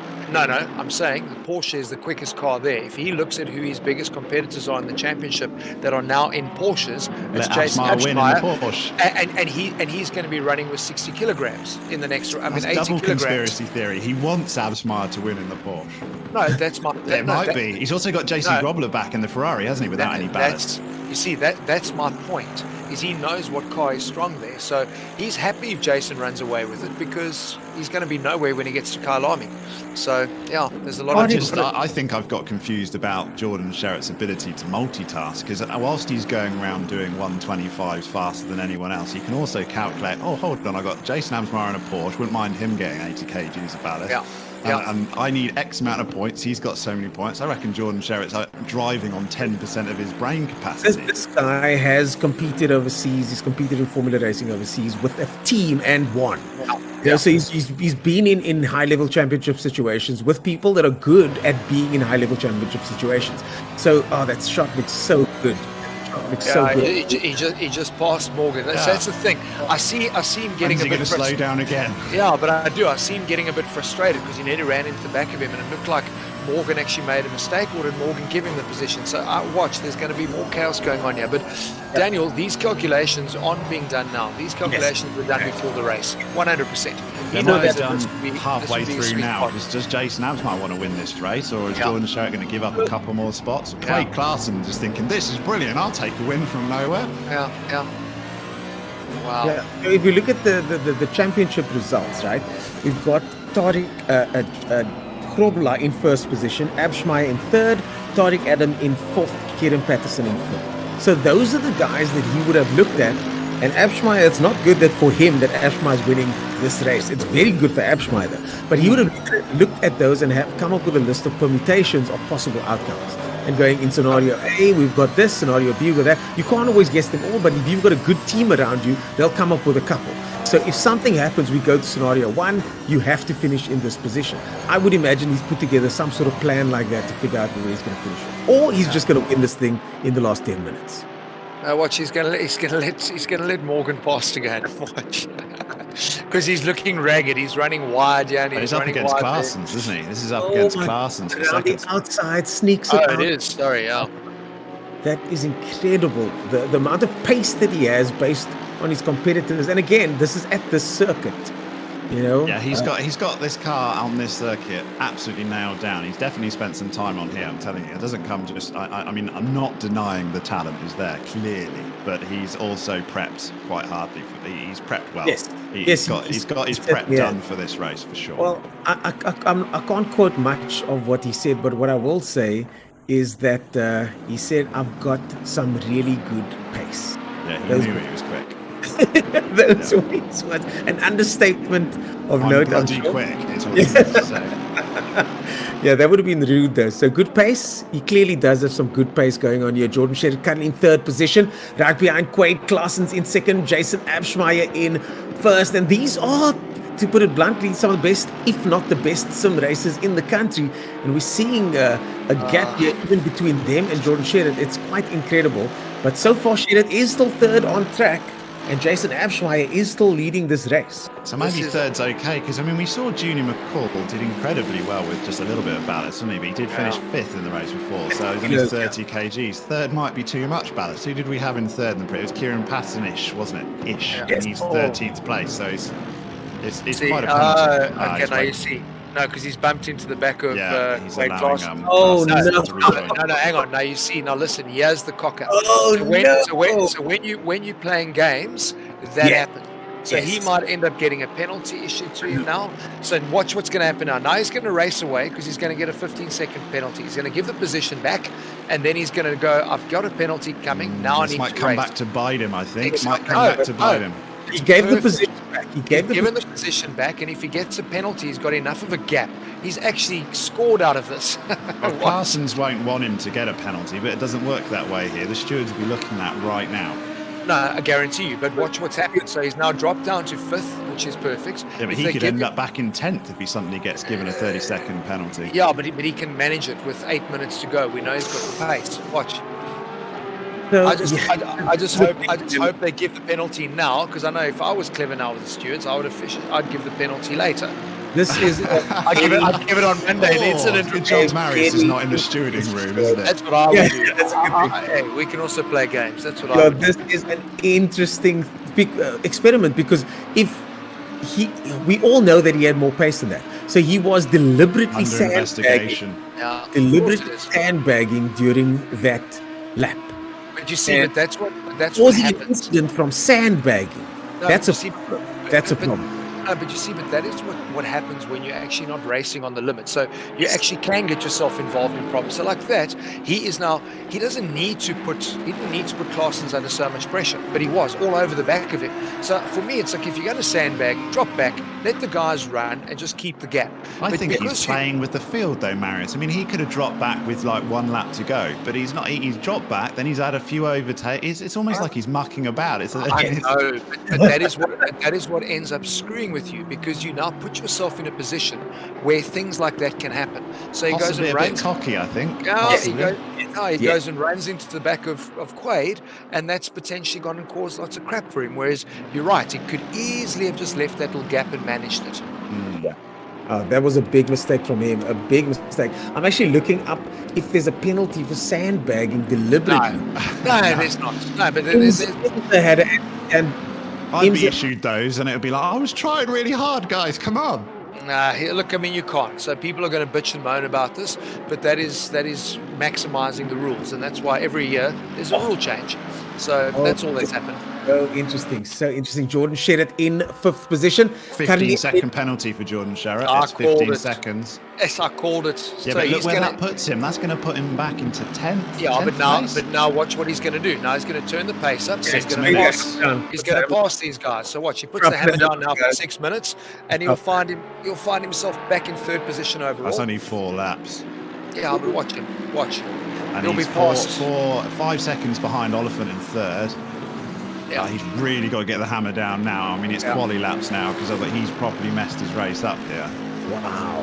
What a dramatic turn of events here at the ATK Pro Series. Round 5, and just when we thought things could not get better in the ATK Pro Series, the drama unfolds with our championship contender and almost champion in waiting, some would say, Jordan Sherritt.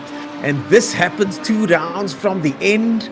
Well, a lot of people would call it and say, well, that's what happens when you muck around, you know. So they might say it's justice out of the way, doesn't he? He's got the pass, I think. That's done. He's passed him already. So watch. I guarantee that he'll pass Willie Funt as well. Watch. He's got the pace with 5 minutes to go. 6 seconds. I mean, he's quick, but he's not that quick. I mean, he's in the same category car. It's not like he's something in an LMP2 car. No, watch him. I mean, he's... Oh my goodness. I haven't got your confidence, Marius, put it that way, with 6.4 Well, listen, I'm going to go to the casino after this, because I've kind of called all of this, and I said that's what happens. 15-second penalty. Guys are going to slow down. Guys don't want to win. I want to know where that 15 seconds puts him at the end, though, because it could still be 8th, 9th, 10th place even if he's not careful, and that's definitely not what he wants. Well, he's fine. 6 maybe, but not 10th. At worst, he's going to finish in 8th, from what I can see. Yeah, because have a look at Heineke's 7. And he's gifted Jason Absmeyer right up there in the leaderboard as well in the championship standings. Yeah. Full points haul. Yeah. That's a problem. I'd love but then in theory, you're relying on the fact that Jason's going to really score no points, because he's probably going to finish in 15th, 16th position if we are lucky. So at this stage, it looks like he might finish in 10th. Is Jordan. So that is it's cocked up. It depends whether Absmeyer needs his drop round. He hasn't taken a drop round, but he had high ballast after in Mazzano and didn't finish particularly high, did he, Jason Absmeyer? No, he didn't. So he'll have another one where he won't finish high. You see, so none of the guys that have won have finished higher up than I think 14th. So that's kind of what you're working on, is that's kind of the points haul that they're potentially going to get with all the ballast. Here's another one though. Absmeyer's going to get ballast, but he's also in the car that he wants for the last round. Does that help? Well, no. You want the car that you want. I mean, if you're going to have ballast, you want to have it in the fastest car on that track. Sure, but I think some sort of points out of it. It depends how many points he needs in that final round. Yeah, it's going to be interesting, eh? Yeah.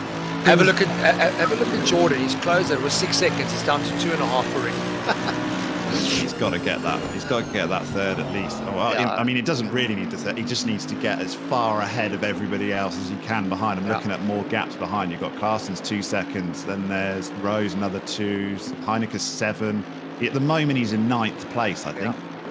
But have a look at Tariq Adam. I mean, so this will be the best result for somebody with success ballast, having won the previous round. He's running there in 11th position. I doubt Absmeyer does that. If Absmeyer can do that, then that would be enough, I think, with a win. I doubt he's going to stay there, because I think Junior's just got the ultimate pace. But you're right. this avoidable contact has really cost him. And I think, like I said earlier, guys are going to say, why are you mucking around? Just get on with it, you know, and that's what ends up happening. Yeah, Jordan Shedder currently 1.9 seconds behind Oliphant. Probably not going to be able to make an overtake at this stage, could he? 100% he will. I guarantee you. I mean, he's closed 6 seconds in 2 laps. He's got 2 laps to go. He's got it. So he'll definitely get a third place, and I like it because then he'll be in the post race interview, so we can actually talk to him about his. I think you should interview either way. Or I does think he you get should interview relegated? either way. Because of his 15 Of seconds. course, I'm being a stupid idiot. Of course he does. I mean, we've got to talk to him, surely. I mean, Yeah, we've got to talk to him. We need to. No, we mustn't. No, we mustn't. It'll all he be loses talking. the right by cocking about, is what you're saying. Well, no, we can't, because at the end of the day, you only no, guys. When Michael Schumacher retired in Brazil, he didn't finish on the podium. We didn't get to see him.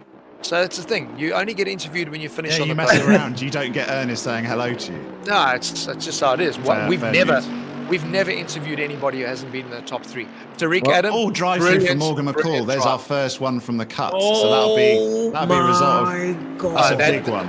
So that helps. Him. That helps. Woo. Jordan's a lucky bugger. I promise you, that helps him big time. That's one space gain back, because that's from corner cutting. That is. Yeah. We talked about it earlier, whether it would be an issue at the end of this race. Morgan McCall was 6th in the championship, guys. Morgan McCall was 6th in the championship. Why are you corner cutting when you're not in a battle? Yeah, it would have been a mistake for sure. You get a warning, and you know you can only have one left. Well, listen, I just want to applaud Tariq Adam, because I think he's driven bloody well with all that weight. Top 10. He'll be a top 10 here, won't he, with a drive-through from Morgan McCall, I think. 80 kgs, it's unbelievable. Okay, let's have a look. So he's a second behind Leslie now with who now is going to be 2nd position. Yeah. Yeah, there he is. I want to go on board. If we can go on board with Jordan, that's where we need to be, because we're not really worried about Morgan. He's way back down. So let's try and see. There we go. This is the battle He we might want to still finish see. ahead of Jordan, though, because 15 seconds off of where Jordan currently is just puts him behind Morgan McCall, even with the drive-through served. Does it? I think so, unless this updates on the live timings. Yeah, I don't think he will. But I'm predicting Jordan's going to have a go here. He's got to get this position. He really has to. Last lap, so he's not going to have many more opportunities to try and send it, and he's not close enough as it is. No, it looked like he backed out of that completely, eh? Well, maybe he might be giving it a second thought. He's already going to be the talk He knows of he's got 15 this seconds to serve, race though. once again. Jordan Shedd. Abschmeyer crosses the line. That's it. Jason Abschmeyer takes it. Unbelievable turn of events. Who saw that coming? Jason Abschmeyer, Leslie Oliphant gets it in 2nd position. Jordan Shedd takes a provisional 3rd with a 15-second penalty. The drama continues at the ATK Pro Series. I'm just baffled that he backed off completely. He actually, when he got to the chicane, he actually just totally backed off. This is going to be very fascinating once we've got all the permutations worked out. I was never good at maths. Oh, I'm trying to work it out. I think he's in 8th. I think it puts him 8th spot. Tariq Adam is my driver of the day with all of that weight. That is brilliant. Folks, we're going to be going to an ad break. Hopefully someone, our producer, I'm talking to you, can give us a quick workout as to what exactly happened here. But we'll see you guys after the break.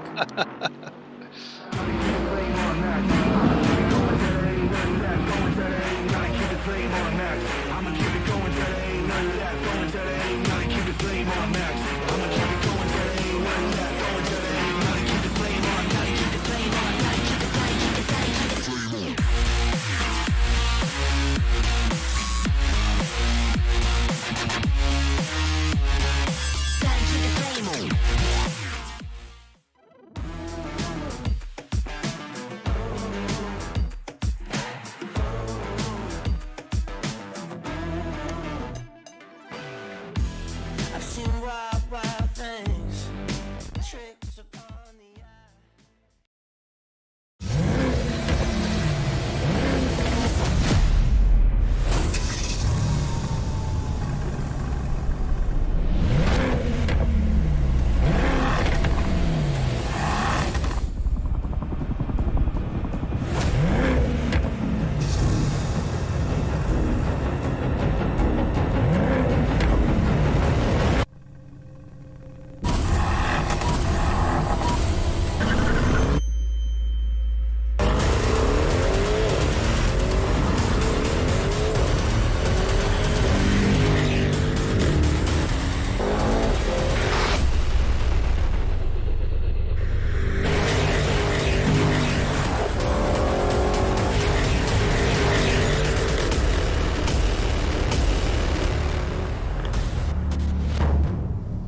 If you, like me, are wondering what exactly just happened, then welcome to the club. Ladies and gentlemen, this is the ATK Pro Series powered by Mercedes-Benz. And if we also bring you good racing, we also deliver the drama. What an incredible race. But one man finishes on the top. That's Jason Abschmeyer, followed by Leslie Oliphant and Quade Claessens.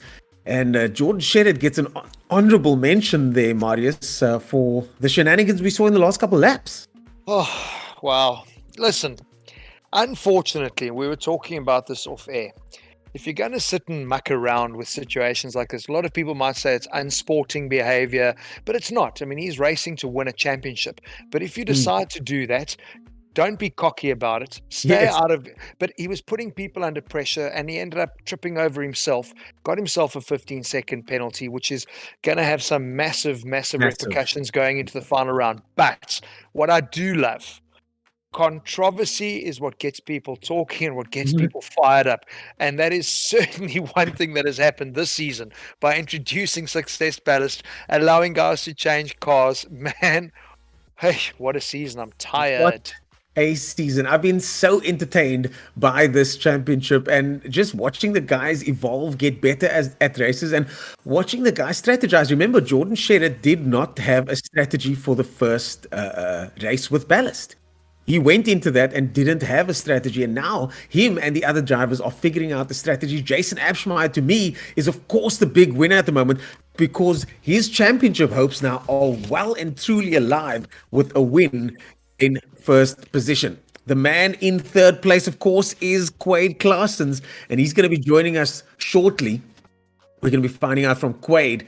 There he is, Quade Claessens. Welcome to the virtual commentary booth. Was that as crazy out there as it looked? Yeah, it was a bit hectic, especially towards the end there. Another incident, but all good. Podium at least.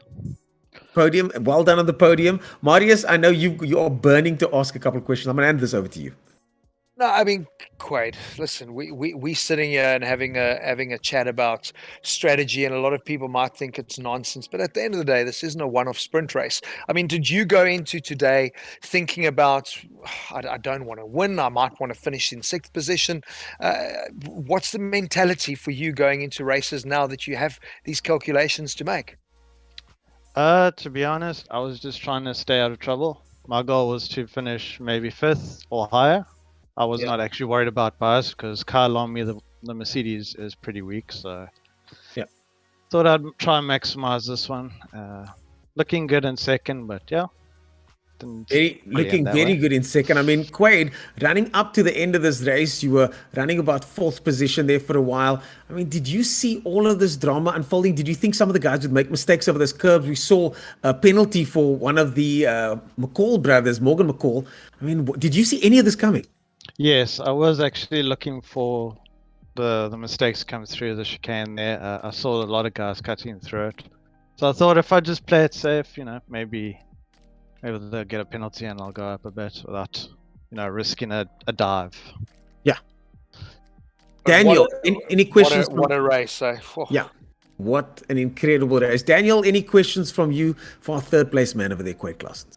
Yeah, I just think it's not the first time you've been involved with Jordan Shedid. You both running ATK cars. Are you on comms at all, or is it? How does it keep happening? I don't know. I really don't know.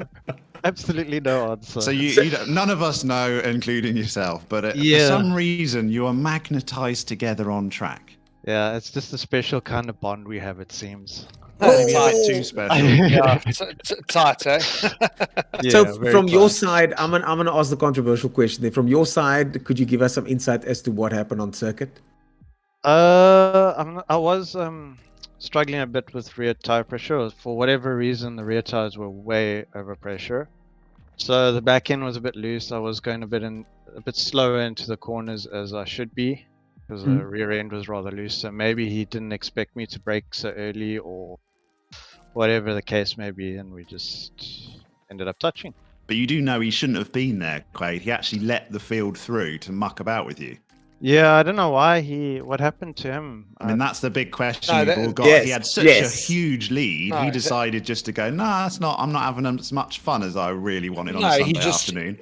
No, he just didn't want to end up going into the final round sitting with 80 kilograms. So we predicted this before the race.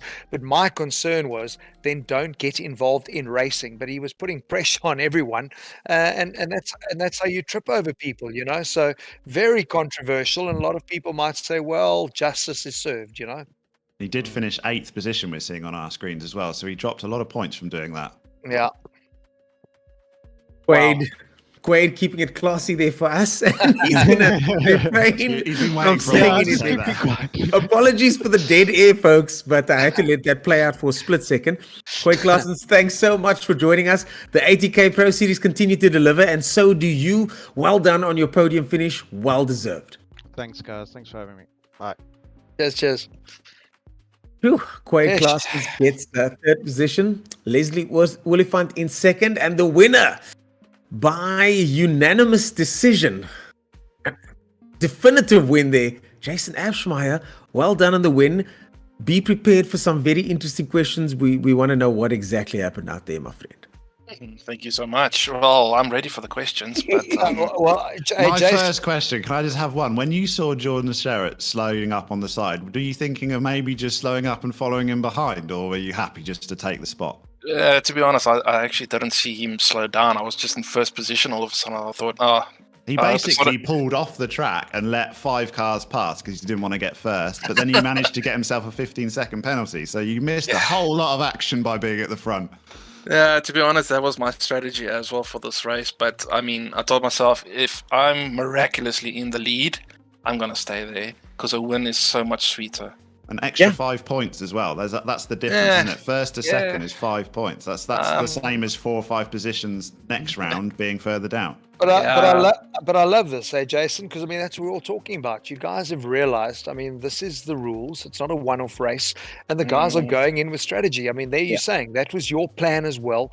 But if there's a race win while everyone else is cocking around, go and score the points because the points are in the bag, and who knows what's going to happen in 2 weeks' time or whenever we get to Kyalami, because anything can happen. So take the points when they're available. So well done, mate. Awesome. Thank you. I appreciate Jason, it. you said something earlier on, and Daniel touched on this, is when there's a win, a race car driver is going to take that win. And I mean, you'll never not have this win. You know what I mean? You'll always, as in your legacy, there will be a win in the ATK Pro Series. I mean, how does that feel winning this race today? Well, it's the second win. So of course. Yeah, exactly. So the first guy to win 2 races in this championship. Wow. Wow, man. JC Grobler won 2. I thought Grobler. No, he only got the one. Yeah, Tariq won the previous race. Sorry, you're quite right. Yeah. Well done. There you go. Double winner. That's all you need. 200 points right there. But you know what? Sorry, I mean, Jason and I, luckily we mates, so I can say this. Yeah, but I mean, it's also like kissing your sister at the end of the day. I won 5 races, but I didn't win the championship. So that is why I know you're doing the calculations and the strategy. So it really is a tough one. I mean, for you, it's not just about winning. You want to win the championship too. And the way things have happened now, it's actually really played into your hands here. Yes. You've got a good car, you've got Kyalami, you've got the points. And again, we see these things are able to happen that are unpredictable. So Ashmai's our new championship leader by the looks of things. And I know Jason's going to take the next 2 weeks off, and he's going to be running simulation after simulation around Kyalami with 80 kilograms. No, I've done 6,000 Ks around Kyalami on this game. I'm pretty confident. But the ATK is 80 kilos. Yeah, but not with 80 kgs. Yeah, I just put 80 liters of fuel and there we go. Yeah, the calculations are going to be starting soon because I'm looking at the championship standings here, Jason. You are currently going to be our championship leader. You were 5 points behind Jordan and 10 points behind JC. So you're the new championship leader, my friend. Congratulations. Welcome to the ATK Pro Series. Yeah, thank you. But the championship is really not on my mind. I mean, halfway through the race, just before Jordan actually lost the lead or, went off, I actually voiced out my girlfriend while I was driving to, come and help me to calculate what do I need to do if Jordan wins and where he's going to, finish at Kyalami. Where do I need to finish at Kyalami to, But in the end, I'm not here for the championship. I'm here for the top 10. go Yeah, to ATK that's in true. July I and think have you've got some the fun. top 10 in the bag. That's not so well. Jason, Yeah. Jason, I'm going to call bullshit on that one. You're here for the championship, my mate. No one enters. I know you. You're competitive. Yes, you'll take the end result, but you're here to win. And you Yeah, show that exactly. when the opportunity is there, you've got the strategy, but there's a win on the table, you take it. So you're going to go to Kailami. I know you. Super prepped, knowing exactly what you need to do. So don't give me that crap about, I'm not here for the championship. Well, yeah, Nonsense. 80 kgs. I'm hoping for a top 10 at least. 100%. Well, an incredible performance there from Jason Abschmeyer to take the win today and the championship lead. Congratulations, Jason. And Thank you, and happy Father's Day to everyone. Yes. Happy Father's Day indeed. Wow, guys. Wow. I never thought I would see this kind of controversy at the ATK Pro Series, but it never fails to deliver. And it will continue to deliver as we head into the next round at Kailami, where all the calculations are now going to start to be made. And these drivers are going to try and figure out how they can win the overall championship, get a win in the bag, or just walk away with a good day's racing. Speaking of walking away, what did you guys walk away with today? I'll start with you, Marius. Sure. I think we need to just deal with how a lot of people might sit and abuse ATK from what they've done and how that's nonsense and people are sandbagging. But we've said this so many times. You show me any race series, professional, for real, this is the sort of stuff that goes on. Yeah, and I think of we course. just need to reiterate it, that guys are working within what the regulations are. Yep. And we're sitting in a position where we've had the most exciting season ever because ATK is trying new things. They're Yes. trying success ballast. That happens in DTM. It happens in all the flipping races. The guys are dealing with that sort of stuff. And they've got balance of performance to even everyone out. And that is why we sit in a situation now where no one knows who is going to win in the final round. Is that not what you want to see, people? Yeah. You know, That's that totally is- what I want. Yeah, I think brilliant. it's more to talk about is more fun, isn't it? If we just watch Yes. a procession, no one's going to be interested. So it's Totally. totally as a complete and utter outsider coming in with no preconception of who I want to win. It's nothing better than seeing a bit of controversy on track. And my word, have we seen it? I think we'll still be talking about it tomorrow night. Indeed, I definitely think we will be talking about it. One of the things I spoke about, in certain sports, we are in the entertainment era. You know, it's the eyes that pay for, the seats in the virtual bums that pay for sponsors, etc., etc., etc. And to have this kind of controversy, it's about the drivers, of course, but it's also about the show. And we have put on one hell of a show. I think, the combination of the two, obviously, at the balance is where we're looking for. We're looking for that sweet spot. But Daniel, final words from you. What are you walking away with today? Well, I'm going to take a little bit of time just to try and figure out exactly what just happened there. I'm still a little bit gobsmacked by it, but these guys are going to be on their Excel spreadsheets now working what needs to happen on the final round. And that final round is going to be brilliant, isn't it? We'll know exactly what needs to happen as well. We'll know exactly how many points everyone has, with the drop rounds included and everything. We'll be able to figure out who will actually be the champion of the ATK Pro Division. It's going to be awesome, and it's on the home track as well. You guys can show me around it. I'm not that familiar with Kailami, so I'll sit back and listen to you two. Yeah, Marius very familiar with that circuit. South Africa's own Kailami Raceway is the venue for our next event. Of course, thank you to our sponsors, Mercedes-Benz, for making this possible. Without you guys, this would not have happened, and we wouldn't have come to this incredible point of a championship decider going into the final round. Motorsport South Africa giving their full backing to the ATK Pro Series. Kailami 9 Hour, of course, the place where we will hopefully one day meet after all of this COVID stuff is over. And Coach Dave Academy making sure the guys are trained and fast and all set up on their cars, of course. My name is Ernest Page, joined by Marius Roberts and Daniel Haynes. Thank you so much for joining us for this, the 5th round of the ATK Pro Series. We'll see you guys at the finals, round 6.